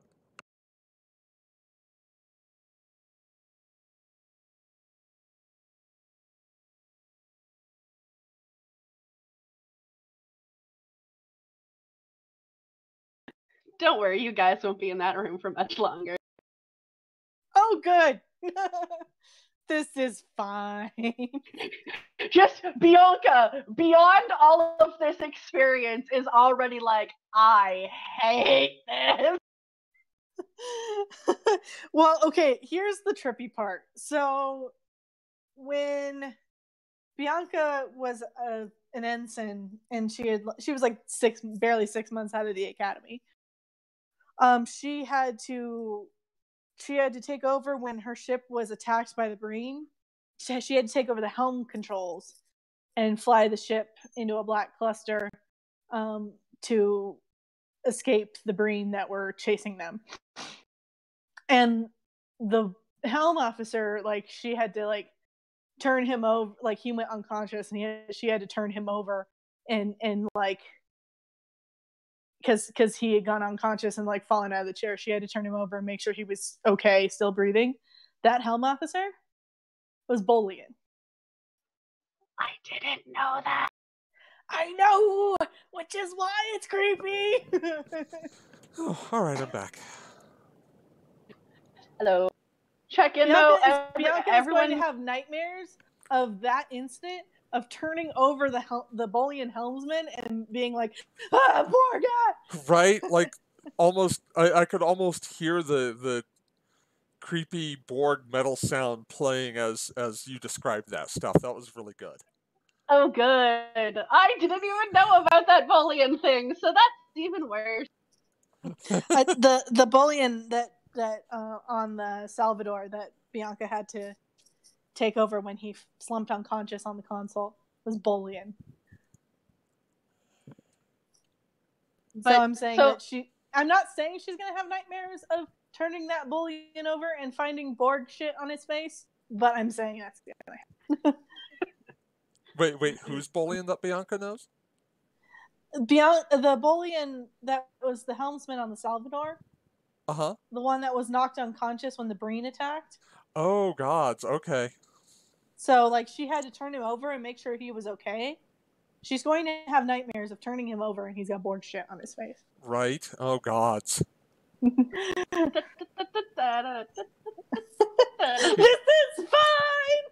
fine! This is So just staff fucking everybody up. I've only had this in my head for 4 months. It's fine. What?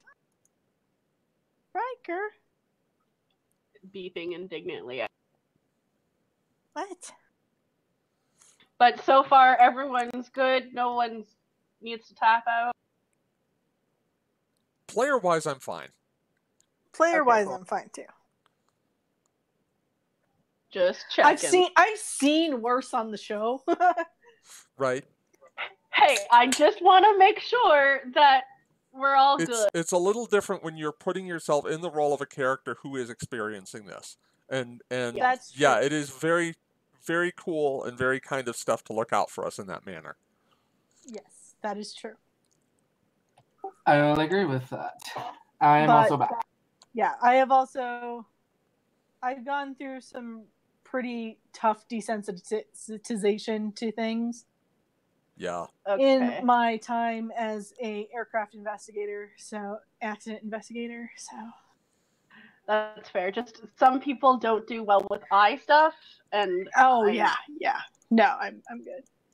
Okay, cool. I will definitely let you know if I am not good. Okay, good. Please do. Or if I pass out, then you know. Yeah. Just there's a loud thud from the other side of. And concerned mewing from Riker. Yeah. Yeah, he's sitting here at my feet. Sweet boy. All right. Well, you guys all ready to pick back up? Indeed. I am here. All right.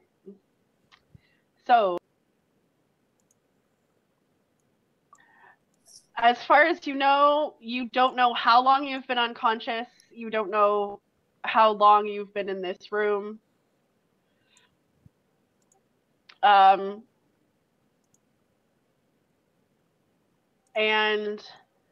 you're waiting kind of between mixes of emotions between like rage and indignance and kind of not quite hopelessness, but yeah, but helplessness but like maybe.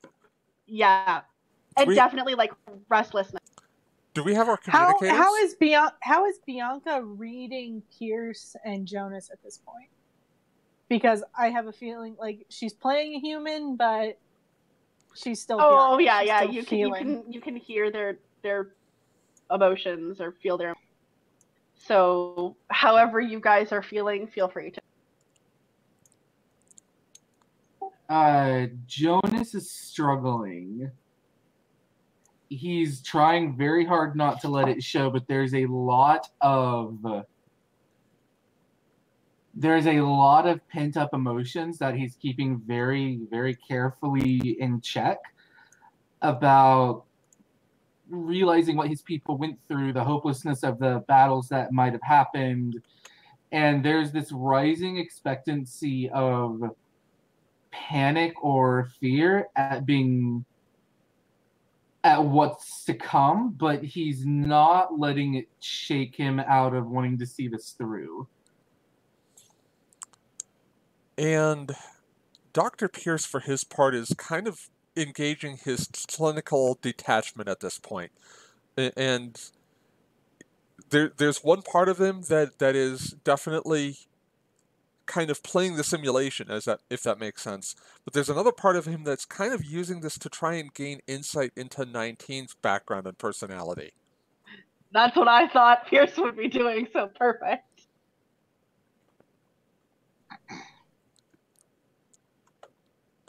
Now, do any of us have our comm badges on us, or were those taken as well? Those were taken as well. Okay. They are considered technology. They would be taken. Yeah. This might be a little grotesque, but what kind of technology or stuff is starting to grow out of the captain? Good question. I was hoping someone would ask. You can see what was the start of an eyepiece. And you can see a mix of bone and metal where like by where his ear is. And you're not sure if he died as a failed adaptation or if he died due to self-inflicted injury. Like he tried to rip it off. Another thing that might sound very bad in the situation, but is there anything that looks like it could be semi-useful in their situation? Make an insight and engineering check. Difficulty 3. I would assume I don't have any focuses that would apply. Probably not. But 3 would, possibly. And 3 would like to 3, also currently known as Dual, would like to assist. You can do. Okay. And what are we rolling again? Was it insight engineering? Insight engineering. Actually, Journey... Oh, never mind. I was going to say, let me take the lead on this one, but number 1, you got 2 successes. Sorry, I should. No, we made the difficulty. It's fine. Nice. Okay.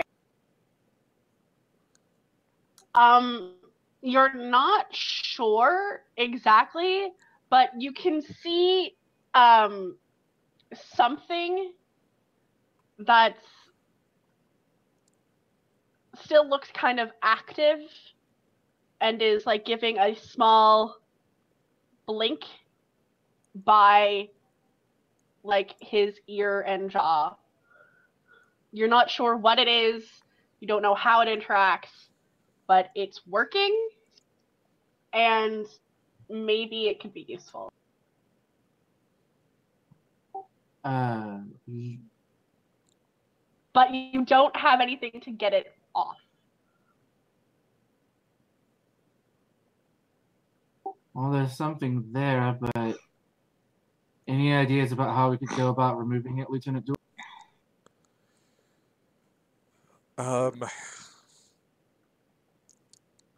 Not without cutting it out of him. And we don't exactly have anything here that would be helpful toward that end. Do we have our pips? Yes.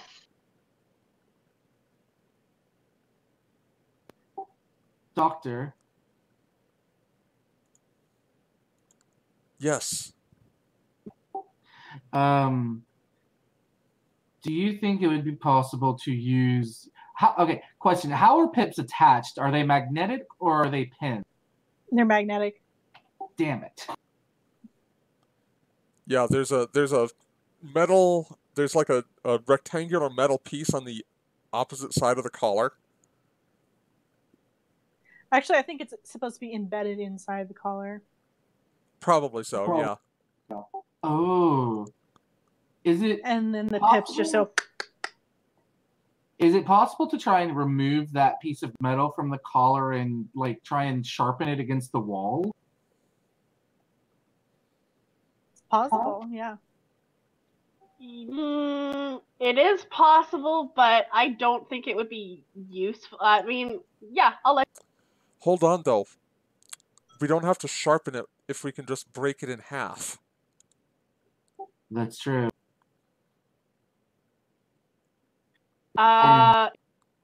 If you want to do that, it would be, I guess, fitness security, difficulty 1. Okay, yeah, that sounds good. Let me give that a shot.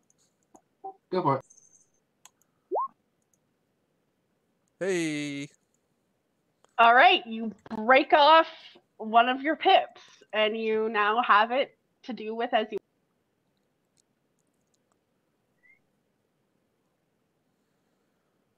Well, this isn't going to be pretty, so if any of you have a weak stomach, I suggest looking away. Nope. And Go for it. I am going to make a very crude attempt to remove that device that looks like it might still be useful. All right, that will be control engineer. I guess I'll go with difficulty. You're not using proper tools. We are most certainly not. Difficulty 3. Okay. Am I able to assist? How would you like to assist? If possible, I can angle the head or like try and stretch the Hold it skin steady. to make it. Yeah.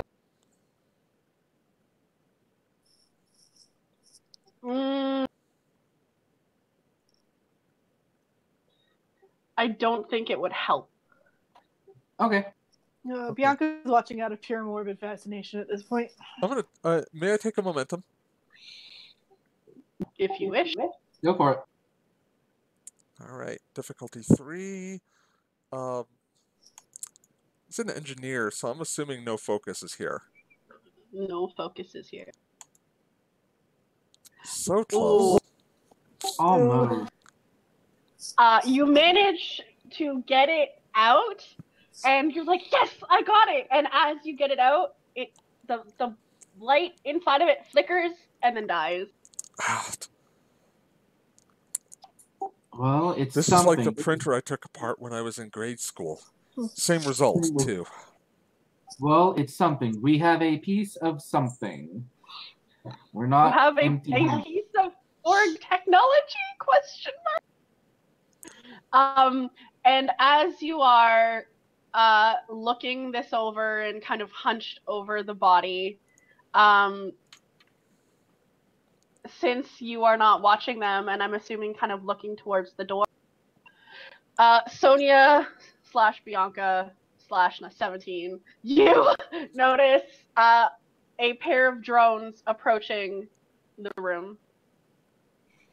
And she just kind of goes. I look up. I'll look up as well. I'll stand up, actually. Okay, you stand up. Does anyone else stand up? I'm still going to be Bianca's kind of still hunched over the bullion. standing. Yeah, Bianca's still standing. She's just kind of like, she's kind of crouched. Not like Alright. full crouch, but kind of like. Jonas is really feeling this Romulan play role right now. He's leading into it. I'm so proud. Do you hide the piece of Borg tech?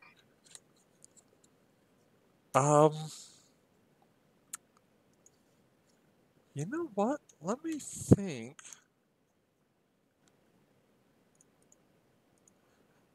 I'm going to do this as an insight security because I'm not sure how I would think that my character would think to do this. All right. So, what would you say? Difficulty 2? Yeah, difficulty 2. Nope. All right. You're just holding it in your hand. Perfect. So you watch as one drone stops outside of the room, facing inwards, and the other one walks through the force field like it's nothing. And the drone walks over to the corner where the body is, and grabs the ankle and starts dragging it out of the room.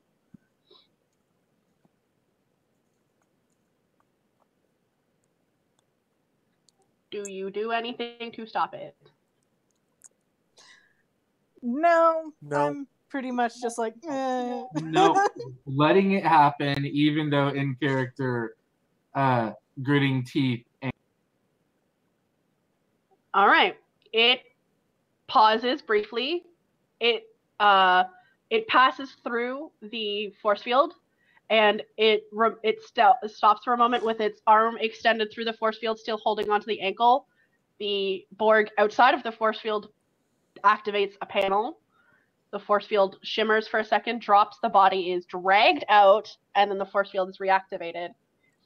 The drone that is holding your former captain drops the ankle, and the drone that was standing on the other side of the room kneels down, and you watch as it reaches out with a servo arm and starts pulling, like without care, pulling huge chunks of tech right out of the body.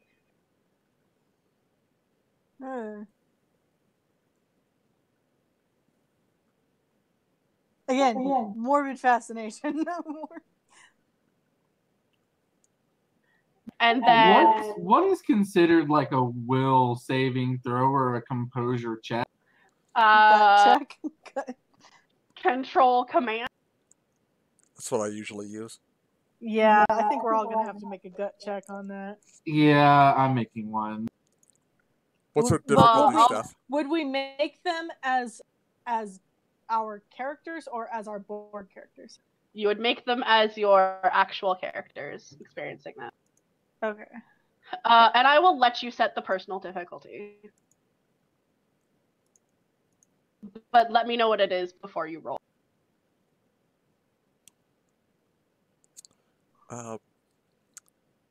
Can Pierce use doctor's orders for this to use medicine instead of command?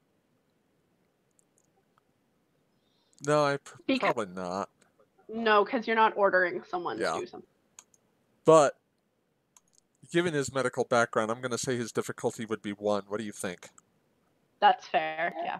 Can I actually use my listener talent in order to try and help the group through this by quietly reminding everyone that we're just seeing a simulation? Or would that be too much for the moment? That's more telepathy.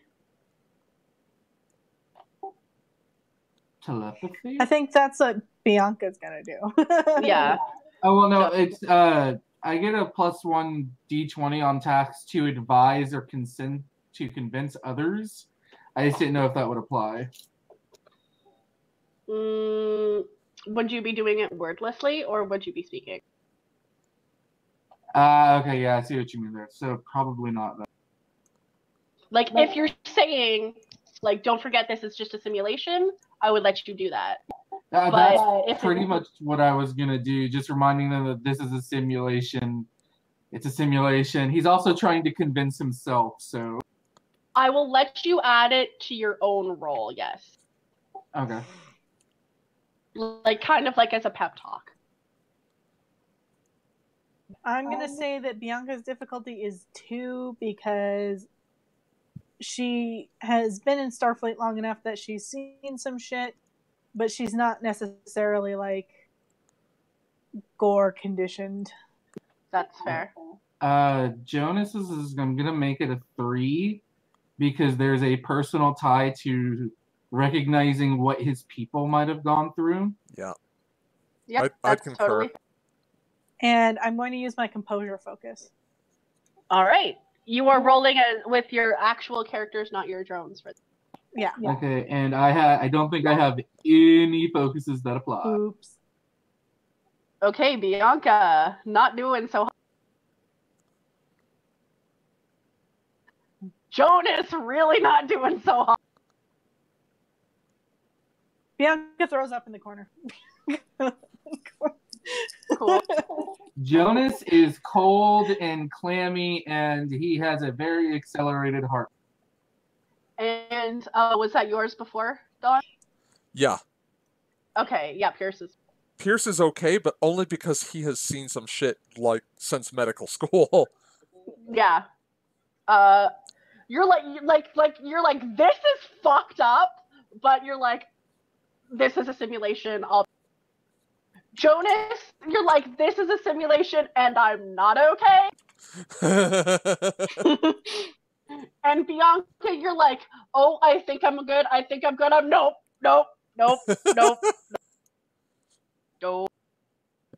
She just kind of was like, I'm okay, and then all of a sudden she throws up in the corner. She just like evacuates everything. It just all comes up. All right. Question: if our characters go pale, do our simulation selves go pale as well? I would assume so, yes. I am a very, very, very pale Romulan right now. Not that many people would notice because your skin is turning a very sickly shade of green. Even better.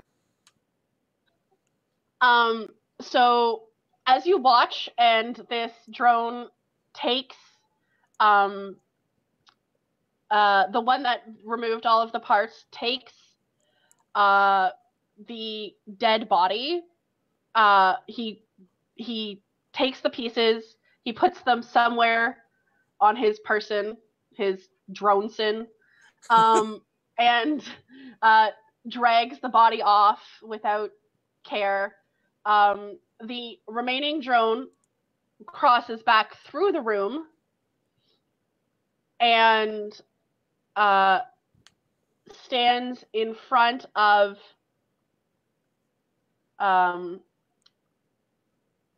Kija or Dula. Yeah. And makes to grab for you. I am going to attempt to resist. Oh God! Can anybody else do anything to help?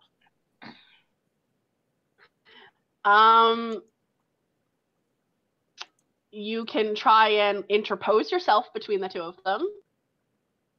Yeah, Jonas will try and interpose himself between them. All right. And I'm going to try and like take the board from behind and like. All right. Try to gang up on it. Okay, to dodge basically. I will make you, Dawn, roll a fitness and daring roll. So daring security maybe, or fitness security? Oh, yes.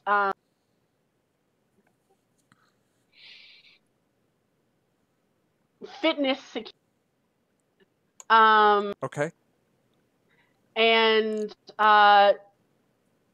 Sonia will do daring security, and Minjae will also do daring. And this is all difficulty 2 for all of you. Okay. I'm assuming I would have a focus for this. Yes? No? Probably, yeah.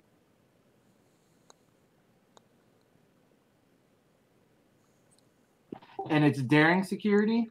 Daring security. We all made it. Okay, so Keisha rolls out of the way underneath the table and kind of hides under the table. Sonia leaps onto the Borg's back and like wraps an arm around his neck and is like kicking and screaming. And as she does this, Minjae jumps up and like kind of bull rushes the Borg and like grabs him around the stomach. If there's anything like protruding off of his head, like tubes and stuff. Like, just, I want to start yanking tubes. I want to like start ripping yanking things cords. off of him. All right.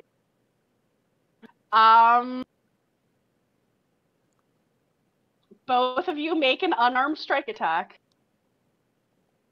Okay, like the challenge dice. Yes, the challenge. So we just hit the 3 down at the bottom. Yes. Yes.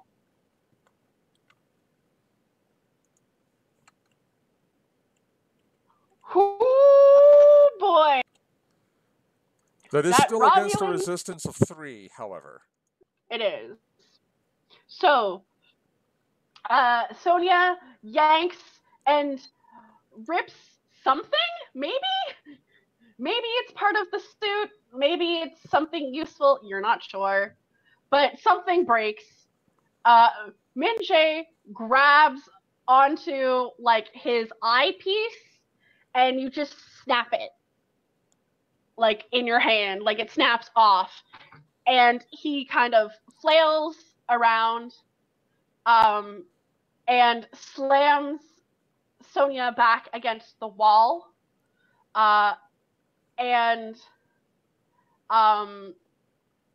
grabs for Minjae and like to try and like throw her off of him. And as you're struggling, 3 more drones walk into the room. If I can, I'm just gonna keep tearing pieces off this one drone. I don't really care. Hurt the one as much as possible. Yeah, all right. just keep pounding on it. Like, all right. Like I got nothing to lose at this point. All right. Okay. I'm not gonna make you roll. You guys just keep attacking and attacking. The drone eventually kind of stutters and shakes and like goes down. And you're like, oh, sweet, we did it. You look over, Keisha's gone. Fuck. It's the first time you will actually ever hear Jonas swear.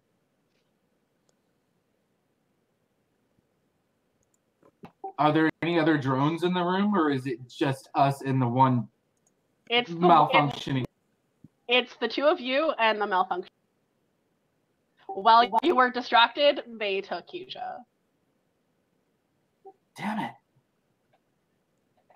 Okay. Is there anything useful on this board we can just yank off and use?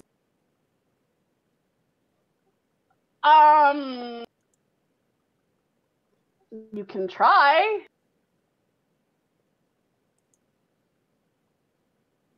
Okay, what would that be?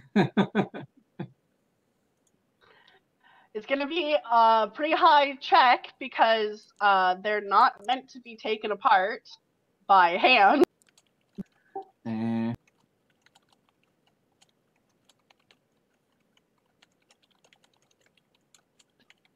So I would say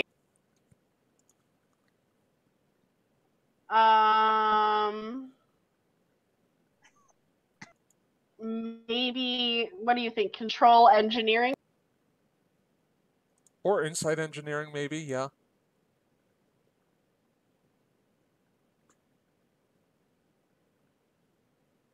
Yeah, insight engineering is better. Okay. I'm not expecting to get anything. I'm just like, just in character thinking, if there's something sharp and pointy on it, just trying to yank it off to use as like a melee stabby thing.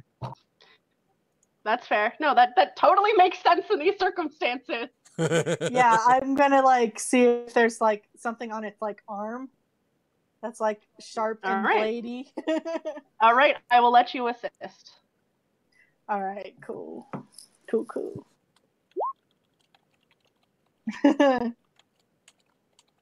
Insight engineering. Oh, and this was difficulty 3. Difficulty 3. Well, that natural 20 isn't going to help matters for him. Nope. All right. How are we doing that complication? You pull something off, and you're pulling and pulling and pulling, and it's not coming off. And when you finally manage to get something, it's just completely useless. Like you broke it and mangled it and twisted it, and you can't even use it for anything. You pull it and pull it and pull it, and it's his intestines. No, wait, would they be intestines? Because wouldn't those be gone? No, this is not one of the prime board. Yeah. Gotcha. So the two of you are left in this room with this malfunctioning drone that, by the way, is still like kind of alive and moving. It's breathing and it's watching you, but it's not moving really. But like, that's not creepy. It's still aware, but it's not talking to you. It's just like blankly staring. Haunted house idea, just Borg. Right. Just Borg. Oh yeah, Borg. great. And it's like the 13th floor where you have to sign a waiver. They can touch you. This. And as you're waiting and looking at this Borg and kind of looking it over, you can tell that at one point it was probably Cardassian.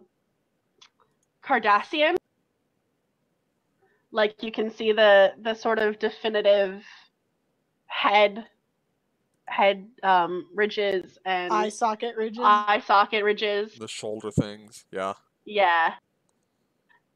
But one of its arms is completely metallic. It looks different than 19's did. But yeah, and it's just kind of chilling in the corner. As Mijin, she's just gonna, whoever you are, I'm sorry, and I hope you fought as hard as you could. Nice. Some time passes,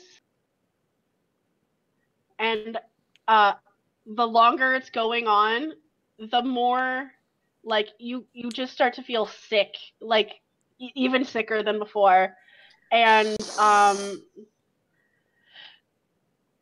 Mijne, you feel this pain in like your neck and the side of your face, like up your jaw and into the side of your face, like a really bad like toothache, kind of like you've been hit really hard with something very blunt, like maybe like dislocated your jaw kind of feeling. Like you felt pain like this before, but only after like a really intense fight.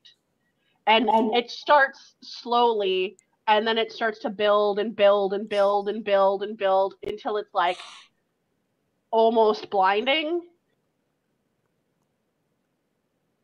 Yeah, I'm kind of like gripping the side of my face and sort of doubling over a little bit. Okay. Bianca kind Really of goes to her and just kind of holds her by the upper arms.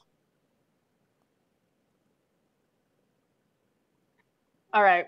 And as you are holding like the base of your jaw and whatnot, you feel wetness on your hand, and you pull your hand away, and there's like dark green Romulan blood on your hand. And you reach up again, and you can feel metal starting to protrude out of your cheekbone and around your ear and starting to move up towards your eye. Oh yeah, that's interesting. Trying very hard not to hyperventilate at the. And you can see this happening. Like you can see it, and at first it looks like swollen, and then it's like split skin, and then there's blood, and then it's almost like a flower, like blooming out of skin, but made of metal, and it comes out and it clamps down onto Mijni's face and like spider webs up over her cheek and over her eye and over her ear, and it starts to amass into like a large rectangular mass. So what was that like? That check again to remain calm and not freak out. The gut check, control command. Control command. On Jonas's sheet.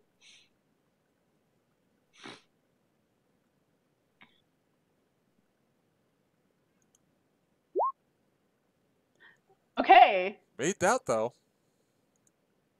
I'm going to roll one as well.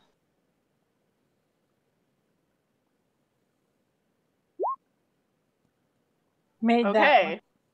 So you're both like, oh, this is really fucked up. I don't like this, but like you're kind of rolling with it. You're starting to realize like this isn't me, this is a character, and you're just kind of repeating that over and over. Mm-hmm. And you're starting to feel okay with it. And Mijni, as the vision in your, I think it's your left eye. Yeah, it's left. In your left eye starts to fade. It like flickers black and gray, and then all of a sudden it looks like you're looking through like slightly distorted, like everything looks slightly elongated, like a fisheye lens for like a very disorienting minute or so, and then it kind of settles and looks regular, but everything is kind of hazed in green. It doesn't look like color anymore. It looks like everything is kind of muted, and you can see color, but it's like hued over with green. And you're like, what the hell? Like, like you're trying to ground yourself in it, and you're about to be like, it's okay, I'm okay, and then you start to hear something.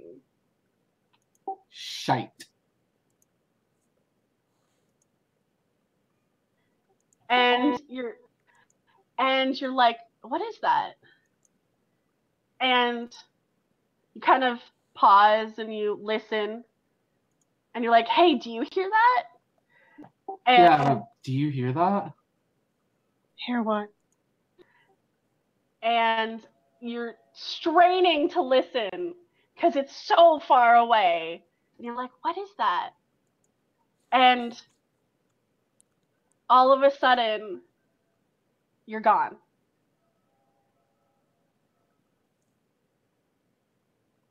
And Bianca kind of shakes. Mijne And just.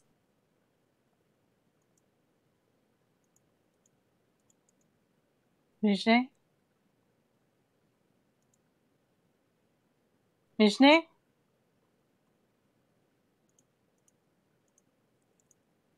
and you're shaking her, and she's not responding. And you're freaking out. You're like, what the fuck? What the fuck is happening? And you hear a noise, and you turn towards the door, and you see Keisha standing there, but it's not Keisha. Keisha.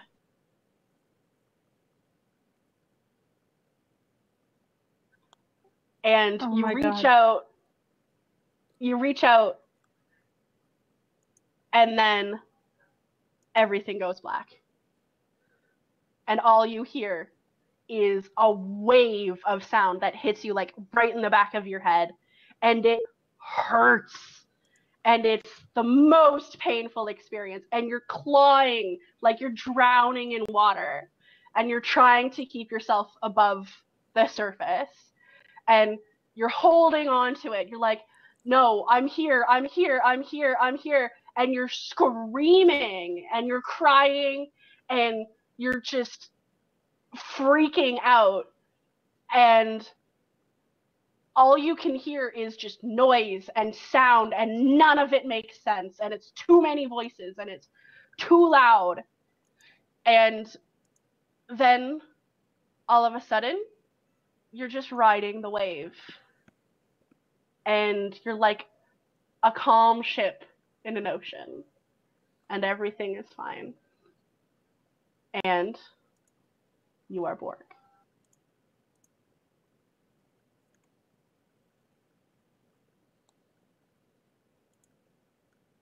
This is fine. Bianca's still in there. Like, Bianca, Jonas, and Pierce are all still in there. And you're just like, what the fuck? But you're also suddenly very aware of just this almost constant muffled sound of just all of these voices talking as one, and you can't discern gender, and you can't discern how many, and you can't discern race, you can't discern species. It's just this constant buzz of noise, and whatever it says, you go with. And it's just so easy. It's calming almost to just go with the pull. You don't have to think. You don't have to worry. Pain doesn't mean anything. Fear, what is that? You're never tired. You're never hungry. It's good. You have a purpose. And as you all kind of come together in this mix of people and this noise, and it kind of coalesces in realization where you are and who you are, you realize that you're on a cube, and there's 6,527 individual drones on this cube, and you are hurtling through space towards the Delta Quadrant.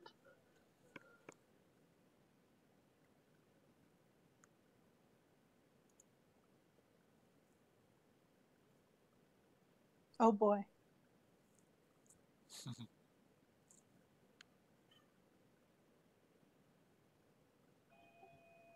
And 17, Yes. you have a task. Yes. The former drone that failed to subdue the two of you in the room, known as 6 of 10, is to be reclaimed. Indeed.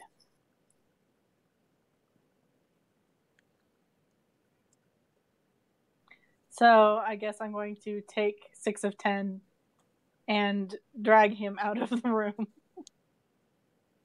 Yup.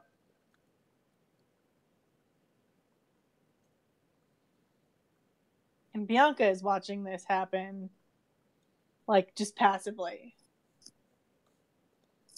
Bianca's along for the ride. Yes. You have a focus in this. Okay. You are going to roll Reason Medicine.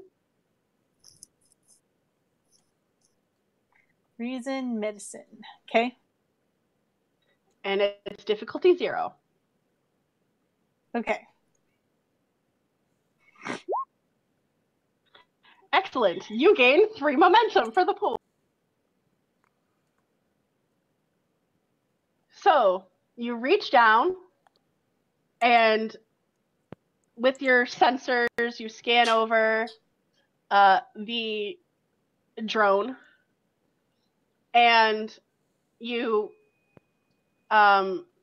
hit several panels on it, on its arms and on its neck and whatnot, and it just stops breathing. It stops looking at you, and for the briefest second, there's one less voice, and then it's back again. There's a new one. And you reach down and you start taking all of the pieces off of the corpse,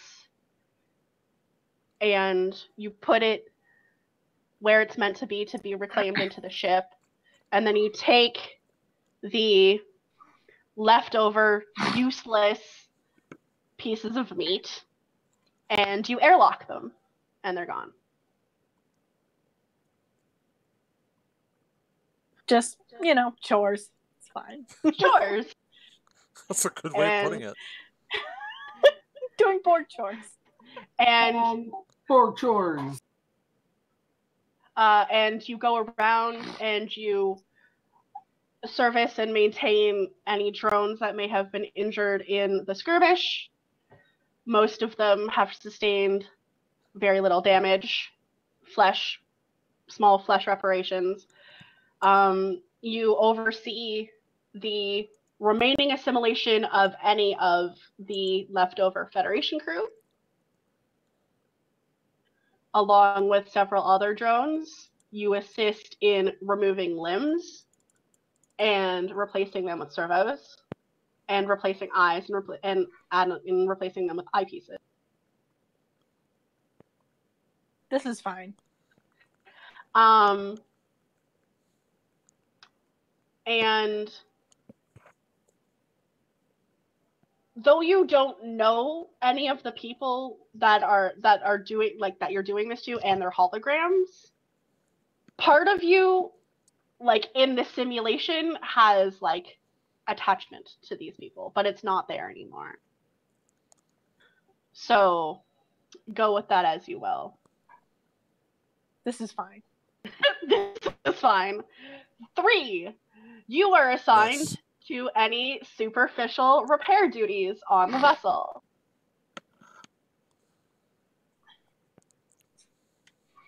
Which there is probably a part of me that is depressed that the Ganymede didn't even do superficial damage to this thing. Nope. One of the remaining envoy ships did eject its crew and rammed the entire ship into the cube and did a decent amount of damage. The crew that was put into escape pods didn't make it because, oh look, you left us cookies. We'll just pick those up. Thank you. But Flesh cookies, yum. delicious. But there is a decent amount of repairable damage on one section of the ship. Yeah. So, I will have you do a. We will do reason engineering with a focus. Okay. Reason engineering with a focus. What's my difficulty? Your difficulty will be 1. Okay. Nice. Well, there's our momentum topped out. And you can use your plasma cutter, and we will count that as points that you use to repair. Okay. Nice. Yeah, not shabby. Piercing 3, Jesus. Yeah, they're not fun. So you shear out a huge section of like now dead material and just kind of are shocked at how easily you lift this large piece of metal and wires and tubes, and you just throw it on the ground. You're just like, don't need this anymore. And another drone comes by and picks it up and drags it off somewhere. Yep. This will be recycled. Yep. And you do that for probably another 12 hours before you go into regeneration. Nice. Oh boy. Sorry to do this to you, Joe. Bring it. This is what he signed up for. Okay. So, after a while of adapting to everything, you are told to go into your alcove. And you do so without question. Move into your alcove. And as you are standing there, 2 medical drones approach and flank you on either side. And you are ordered to raise your right arm. I raise my right arm. All right. One of the drones takes it, takes hold of it, and the other one is going to use a laser scalpel and remove your arm. In my head, if it's allowed, I'm just envisioning smashing these 2 things together repeatedly. Which head? Jonas's head. That's fine. In his brain, he's changing the narrative to he snaps free and then just starts face colliding these 2 drones. So your arm is removed, and it hurts. It hurts a lot. You're not put under anesthesia. You're just aware the entire time. And you can smell the flesh being burned, and you can feel it, but pain is irrelevant. I am immune to pain. Yep. And so your arm is removed, and shortly replaced with a servo that has a nice kind of slashing embedded piece by the knuckles. And you are told to regenerate for 12 hours, and your body slowly begins to adapt to the new appendage. Yes. The new you. Mm-hmm. This is fine.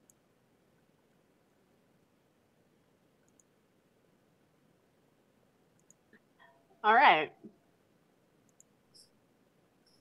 So, in the interest of time, we're going to say that in this simulation, you spend what seems to be several in-game days, or in sim days, doing various tasks as the Borg. And you're patrolling through the Delta Quadrant and getting various intel on things. And one day you receive a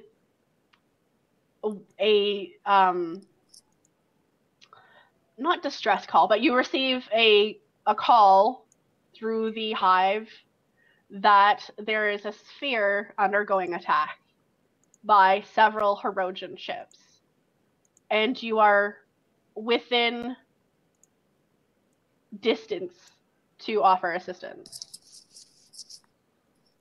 So your cube immediately stops what it's doing and heads towards the fight.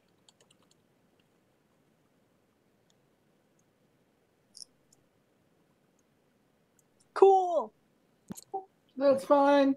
So give me just a moment here. I will switch over to that map. Stand by. Thank you.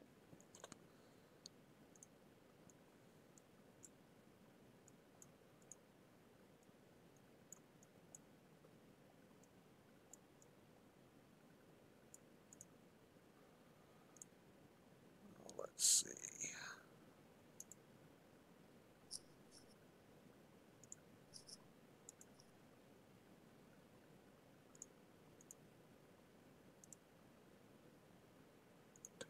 There, and let's bring you guys over to this map.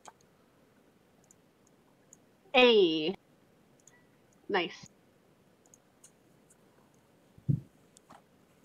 So, not pictured, sphere off screen. That's fine. So there's several Herodian ships around the sphere, and they're actually doing decent damage to it. And as you arrive, the sphere kind of glides laterally towards the large flotilla of Herodian ships and just body slams into the group of them. And you watch as four Herodian ships are like crashed into. The sphere sustains extreme damage and explodes. And in the wave of it, there's like a remaining Herodian ship on the edge that just kind of evaporates with the energy. And there's this outpost, and this last remaining Herodian vessel. And you know that this vessel can't be led away. And you know that there's 30,000 individuals on that outpost that would make a fine addition to the collective.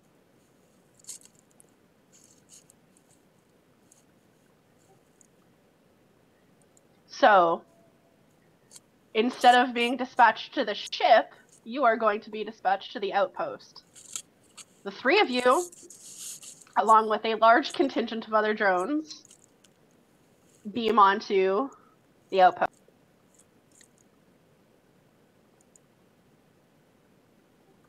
And it's mostly Hirogen.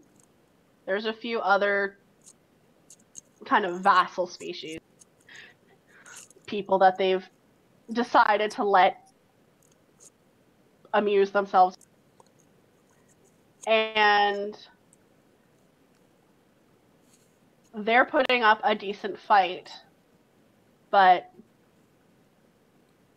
you know that it would be good. I mean, 30,000 individuals isn't a lot, but it's something.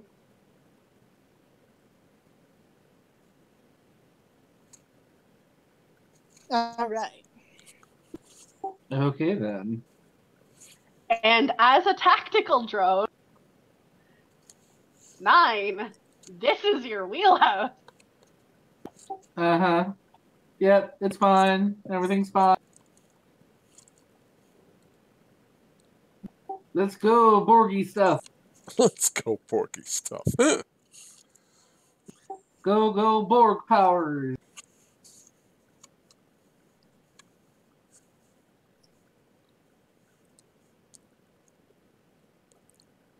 So,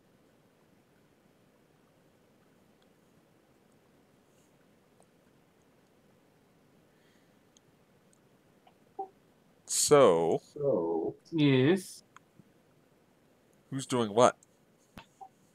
I'm assuming since I'm a tactical drone, I would be a part of one of the first waves to go into the station. Yeah. And I'm guessing I'm a part of battle. What am I rolling for that?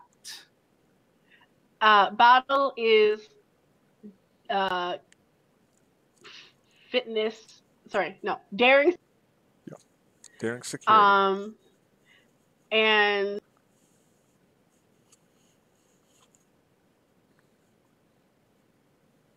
you will mostly be using your assimilation tubules. You're going to assimilate a bunch of people. Have fun. Oh, Christ. Jonas does not want to assimilate people. Can he try and not assimilate a person? No. Damn. Okay, so what am I? I'm rolling daring security to grapple someone and then assimilate them? Yes. Yep, it's a melee attack. Okay, I'm assuming focus, no focus, or do Borg have focuses? Always focus. Always focus. Okay. 2 dice. Okay, rolling.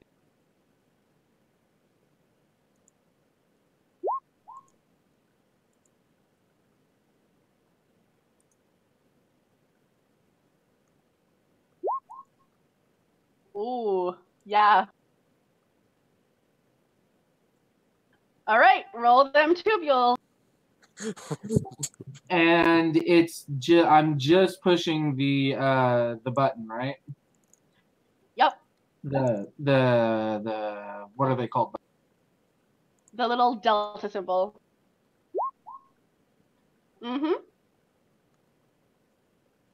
Cool. Would you like to describe this? How tall are Hirogen normally? 7 feet. They're tall boys. Yeah, 7, 8 feet. Okay, so Heejin will, ignoring blaster fire and whatnot, will come up and wrap an arm around will reach up and grab one of the Hirogen by the neck and yank him down. because if I remember correctly, their armor covers pretty much all of their body except their face. Yep. And she is going to raise her arm and then use their assimilation tubules and inject right into their cheek. Ooh, nasty. There's nowhere else to stab them with it. No, it's good. It's real bad. Yes, at this point, I think I need to roll another roll for Jonas. That's fine.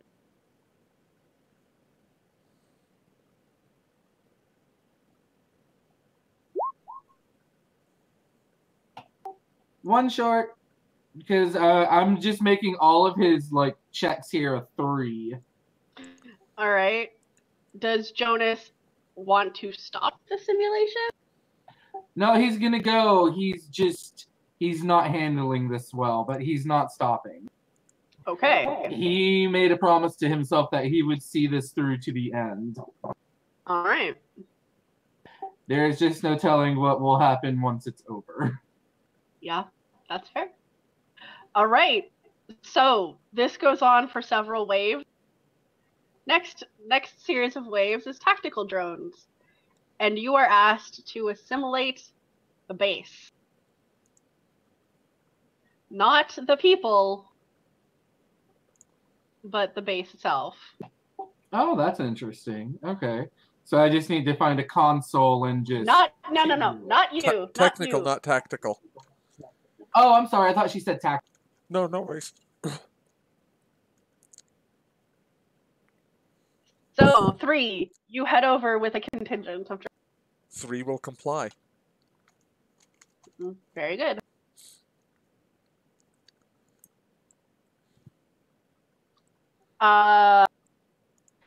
You will come against a Herodian who will try to stop you. Okay.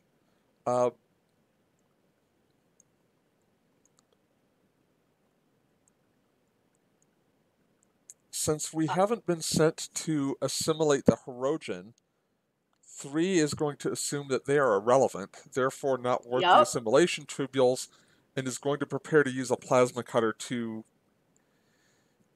remove the obstruction. All right. Roll for it. Okay, daring security? Yep. Okay.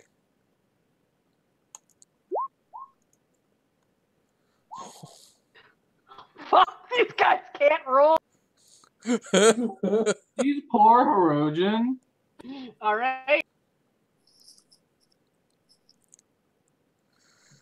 This is going to be interesting. Ooh.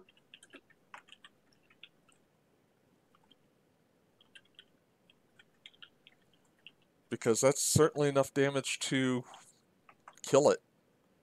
Kill him. Yeah, with piercing 3. Yeah. Yeah. So you just, he raises a weapon to stop you, and you just look at him, cock your head to the side, activate your plasma cutter, and just nope. Oh, what was that? Oh, you're bisected now. Sorry. It seems you don't have much to give to this battle. So he's down. You just step over him and keep walking towards the console. Yep. And if you want to make an assimilation check, Sure. What would you like me to roll for that? YOLO tubules. Oh, okay. Just the tubules damage? Yeah. What? Dink! What? The station has protection against Borg assimilation. Dink. Just perfect. You just like reach out with your tubules, and it just like it pierces into the like console, and then there's just like this weird staticky buzz, and you're like, what the? That's so funny. Oh my. I mean, All right. he's just gonna try again because. Yeah, of course. Really? Dink! Wow. Maybe you should see a medical drone.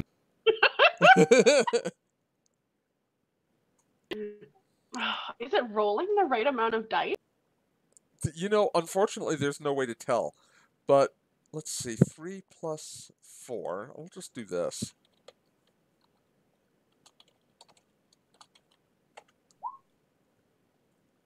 Better. Dink! All right. So you finally you just kind of like you punch the console and like bust some of the glass. You Harrison it! And you inject the tubules finally into like the proper like meat, as it were, of the console, and you can feel the nanoprobes going in, and you can also feel like a slight extrapolation of data happening. Nice. A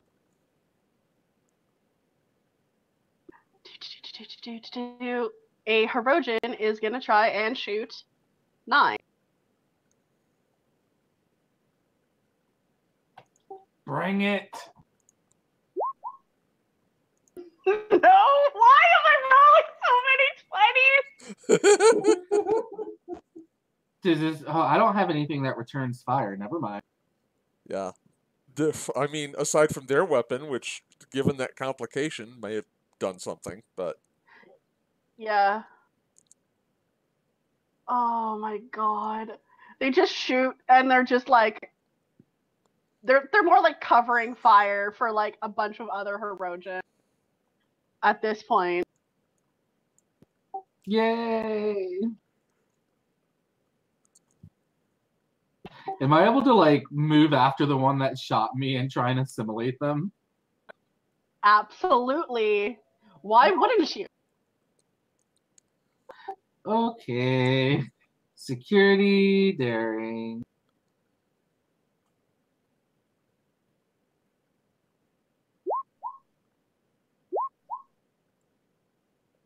He almost resists, but you know the same. Resistance is futile. Yup.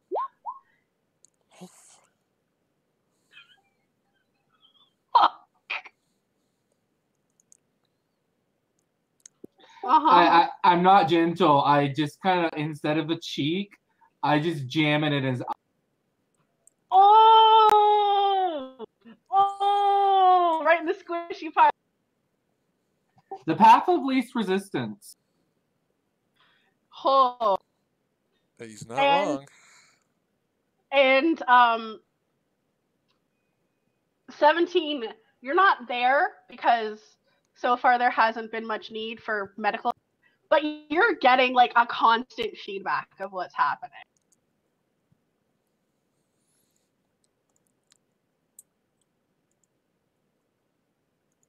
All right, I'm gonna make a roll. I'm gonna spend a threat to roll.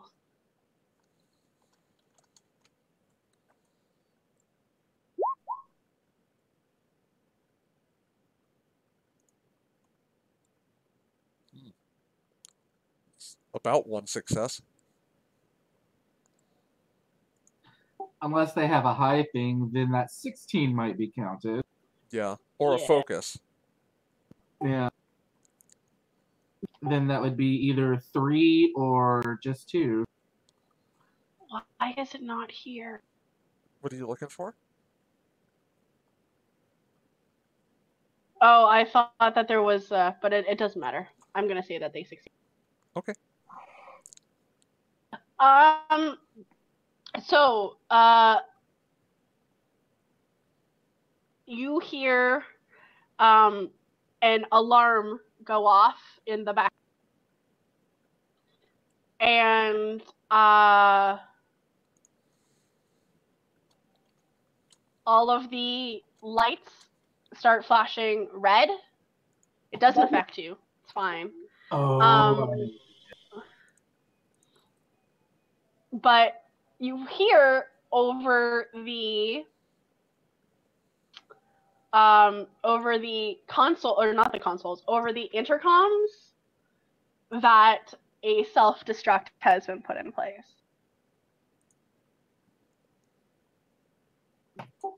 That needs to be stopped. We don't want to waste bodies here. Oh, it's not a waste. But all the same, 3, you and your contingent of technical drones are going to be sent. You now have schematics basically for the entire thing. Mm-hmm. So you are going to be sent to where you know the command console is to attempt to disable the shutdown. Okay.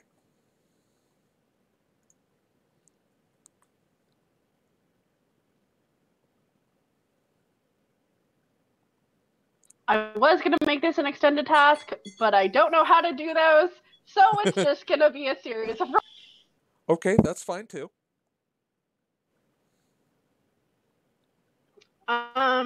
It will be control engineer. Control And engineering. it's going to be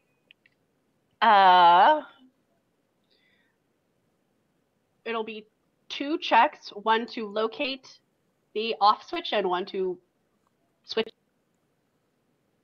Okay, one to locate, one to actually turn the silly thing off. Got it. Yeah. And it will be difficulty 3. All right. I'm going to take a momentum for this, guys, if that's okay. Yep, go for it. We have full momentum. Feels odd to be playing the Borg and using momentum, but I'm going to roll with it. Right? What was the difficulty again? I didn't hear. 3. 3. Okay. Okay, good. You get your Dang. momentum. Yeah, I guess. And here goes the second roll. I'm going to take one of the bonus momentum for this one, if that's okay. Yep, that's fine. Yep. Cool. So you're just like, oh, boop. And as you go to like turn, you feel this intense, like, sharp pain from your knee down. And you kind of waver on your feet. Mm-hmm. And as you look down, the bottom half of your left leg is missing. And there is a Hirogen under the desk that is holding a laser like weapon. Clever girl. That's fine. Everything's fine. So I'm going to use a minor action to prepare my plasma welder. And I'm going to use it. Okay.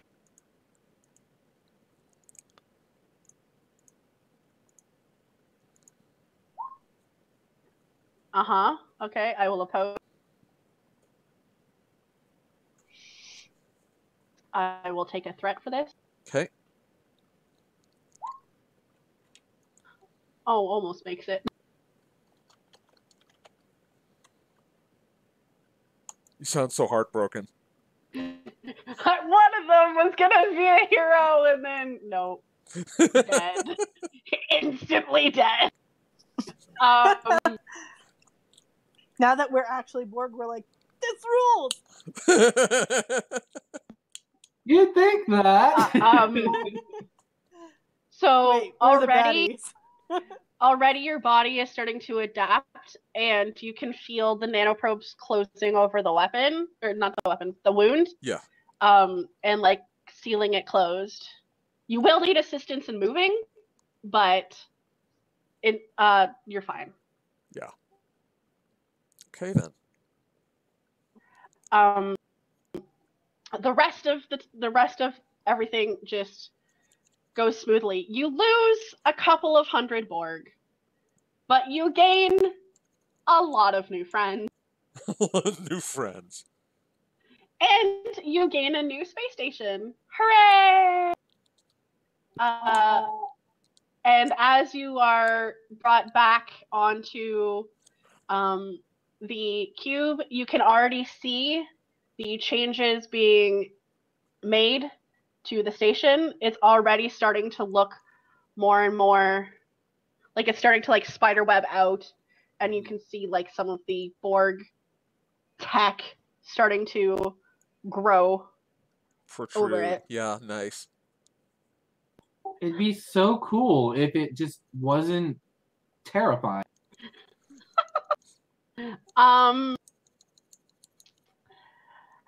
17, you are called to assess the damage to 3. To Captain Blackbeard over here.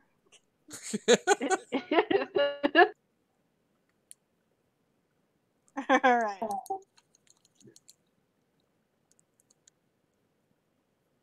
Let's see. Peg leg. I guess I do a scan. Yes. Control medicine. Control medicine.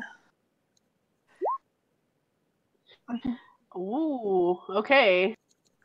So, you're fully, you can make like full reason. The damage is pretty superficial. It was just below the knee. It's fine. It was below the knee. It's already begun to heal. And you're sure that if you attach a minor piece of tech, that his body will adapt and nanoprobes will grow not like a new leg, but like it will adapt over the tech that is put in place. Yeah. Okay, I do that. You do the thing. Do I have to roll for it? Nah, you're fine. I mean, you could roll for it if you really want to. Yeah, we'll be all right. Just put a peg leg on it. It's fine. Just jam a broomstick in. You're fine.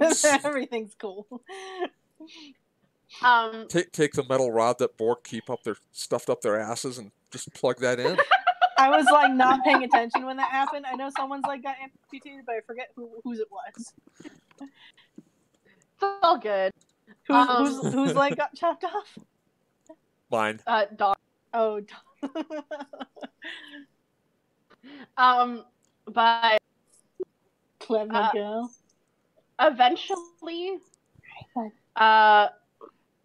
your body adapts and you fall back into a routine, and the simulation ends with you all arriving at a large collective group of matrices. It looks like a huge spider web, and in the middle is a large polyhedral shape.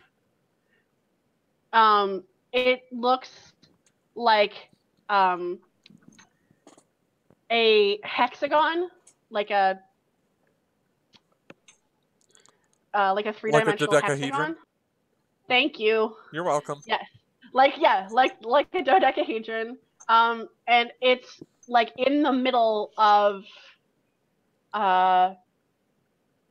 like kind of like a jewel in the middle of the spider web, and it's just kind of slowly rotating. And you can see transwarp hubs all around it. Kind of like And the as you Unimatrix from Endgame. Yes, kind of like that, but instead of the diamond, it's a dodecahedron. Nice.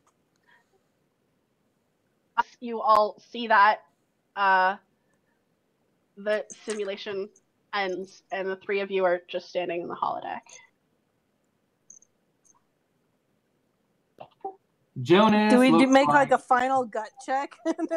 Yeah, I'm gonna make.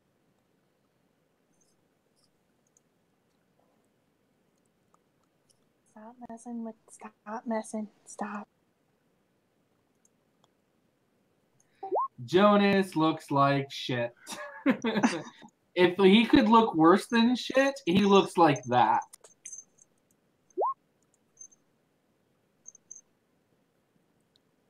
But Pierce and Bianca are okay. But Bianca, you're definitely getting waves off of Jonas.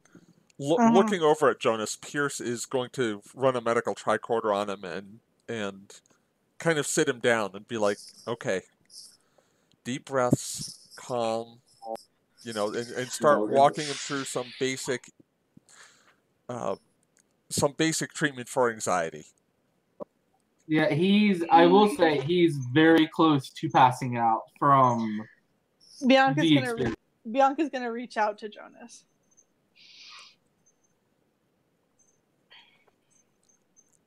And he, like, physically and mentally. Yeah.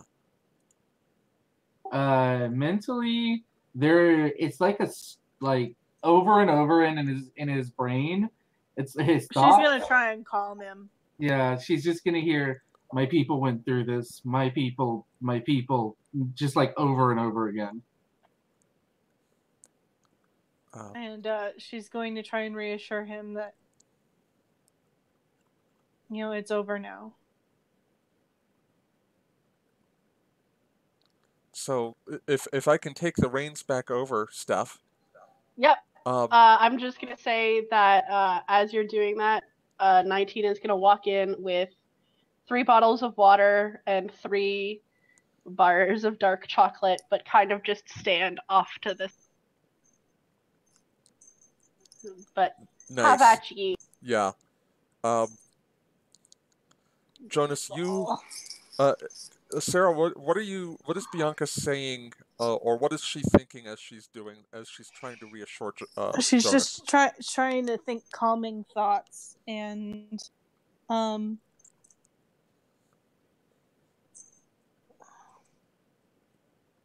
she's just trying to think calming thoughts, and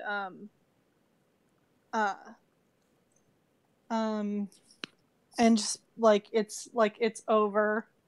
Mm-hmm. That kind of thing, just kind of over and over to him. Yeah. Okay, so Jonas, as you are thinking to yourself, and as you are kind of spiraling, as you're fighting off the spiral of anxiety, you feel Bianca's hand on your shoulder, and you also feel her presence in your mind, and you can hear her saying, "It's okay. It's over. We made it through this. It was a simulation. It's okay." And you hear the doctor on the other side of you just reminding you to breathe slowly, inhale through the nose, exhale through the mouth.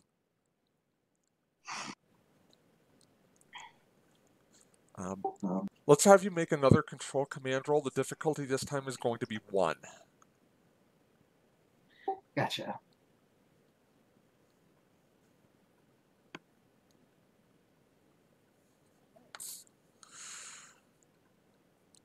Okay, so hearing Bianca's presence in your mind, feeling your 2 crew members next to you, you start to feel calmer, and then you're like, "Oh, it's okay. I'll be okay." You guys, Jonas looks like he's calm.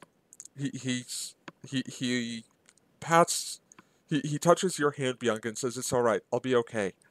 He goes to stand up, and then he passes out.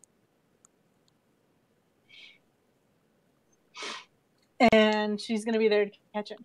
Okay.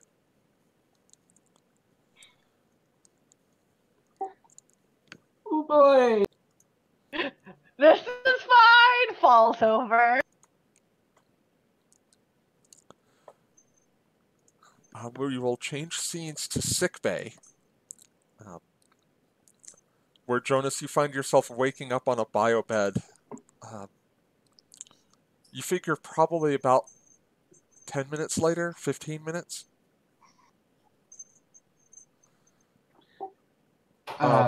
Bianca, Dr. Pierce, and 19 are there with you.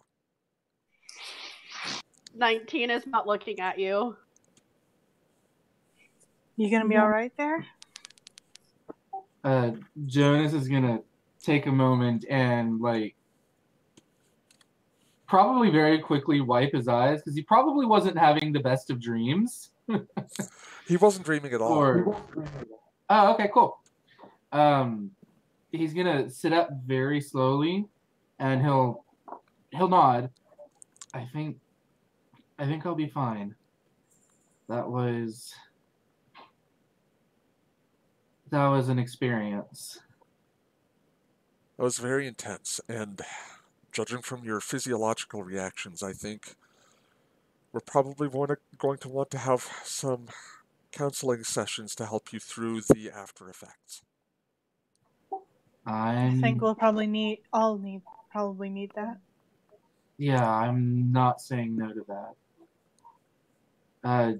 Jonas is gonna look over at 19. 19 is very pointedly staring at a wall.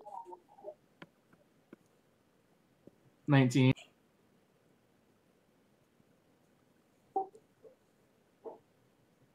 Thank you. Even though it was intense, I think I have an understanding now. I damaged you. That wasn't part of the parameters.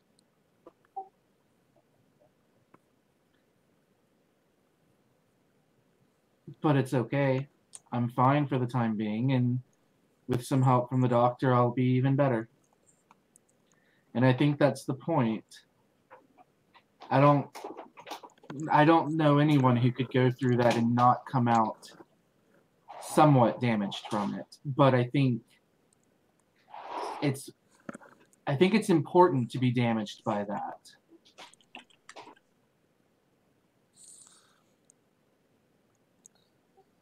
Dr. Pierce adds, I'm sorry, go ahead.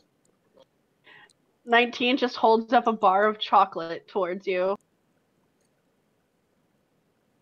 Oh, he's gonna take it and while everybody's just watching, he's just gonna unwrap it and start chewing it. So 19 went to the Professor Lupin School of Psychology. Excuse me? Dopamine, if you don't have your own store-bought, is just fine.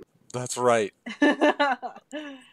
Yes, chocolate does. There is, I was actually very impressed with Harry Potter for that, because I was just like, oh, chocolate produces dopamine, and that would definitely help with Dementors and stuff. Dr. Pierce, for his part, says it's important not so much to be damaged by a trauma like this, but to acknowledge the damage. And what we went through is just a glimpse of what 19 endured for 20 years, longer. Yeah. But that does not make it any less traumatic for any of the rest of us. Myself included. So, I want to see all of you in my office. I will send you appointment times. Are we doing this as a group?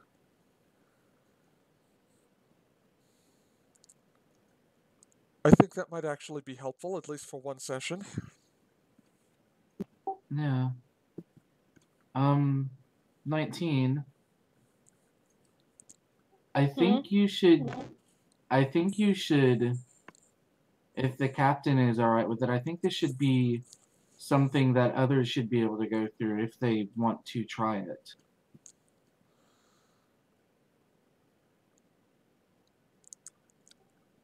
I would need to clear them medically before I would allow that. Agreed. It's just, I think this could help people understand something of the Borg and what it means to be assimilated.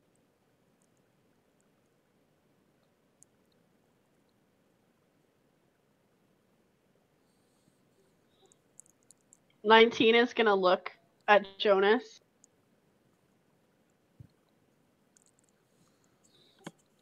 And kind of awkwardly shift back and forth on their feet and kind of tug on their sweater and look everywhere around and then away and then back at him and finally just kind of look at him for a long moment.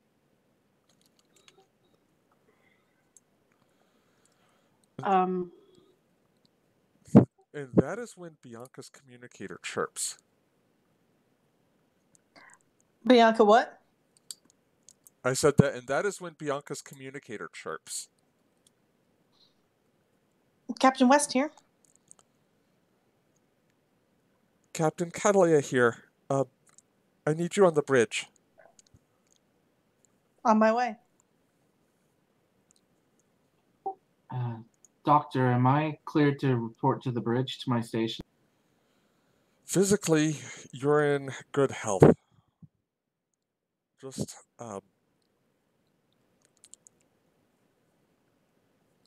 if you feel any signs of discomfort, physical or mental, I want you back in my sick bay immediately. Understood? Yes, doctor. All right. Then you're good. Jonas will slide off the bed. He's a little wobbly, Mm-hmm. but he'll stand up.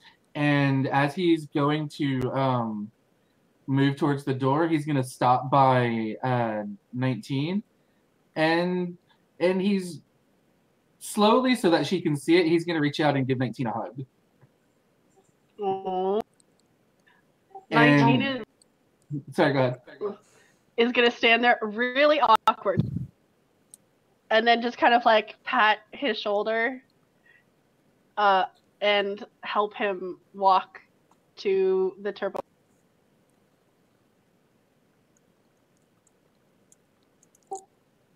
All right. So back... Oh, never. No, sorry, go ahead. Okay, just as they're walking, 19 is gonna look to Joe. I don't know if you understand what I did.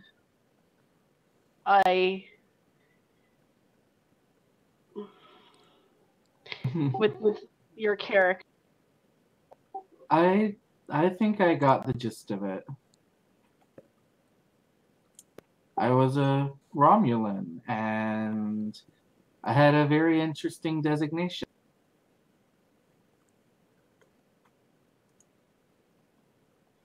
Yeah. He's gonna, since his arm's kind of around her, since she's helping him, he's just gonna like give her a side hug.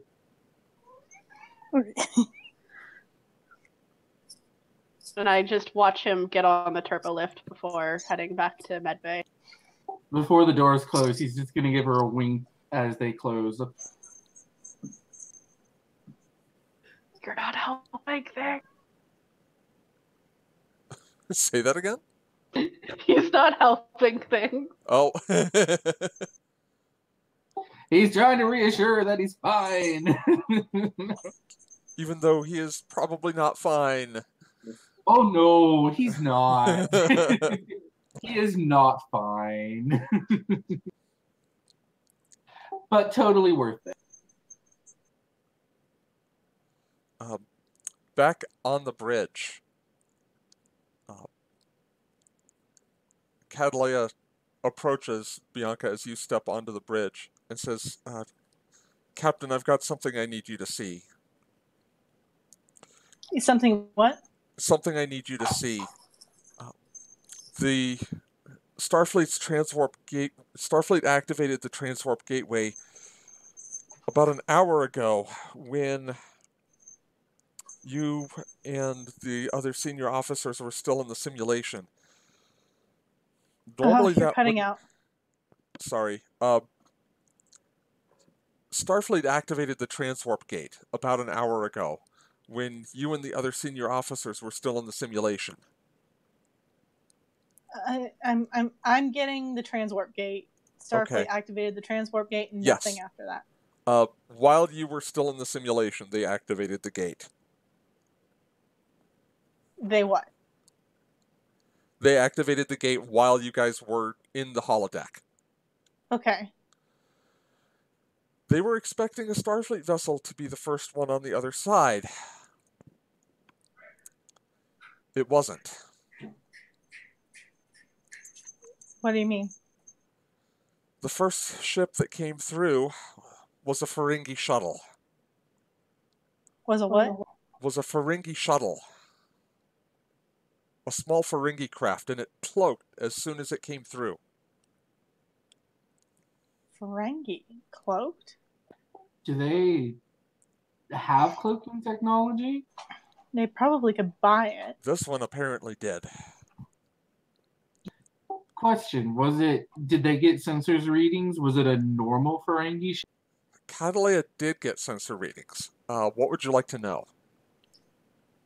Was it a make and model of a ship that we recognize as being a current model of ship for the Ferengi?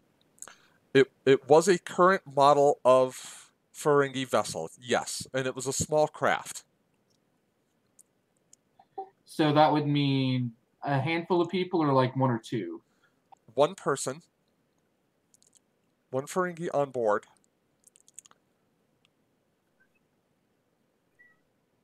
Matching the known Starfleet security profile of Daemon Tech.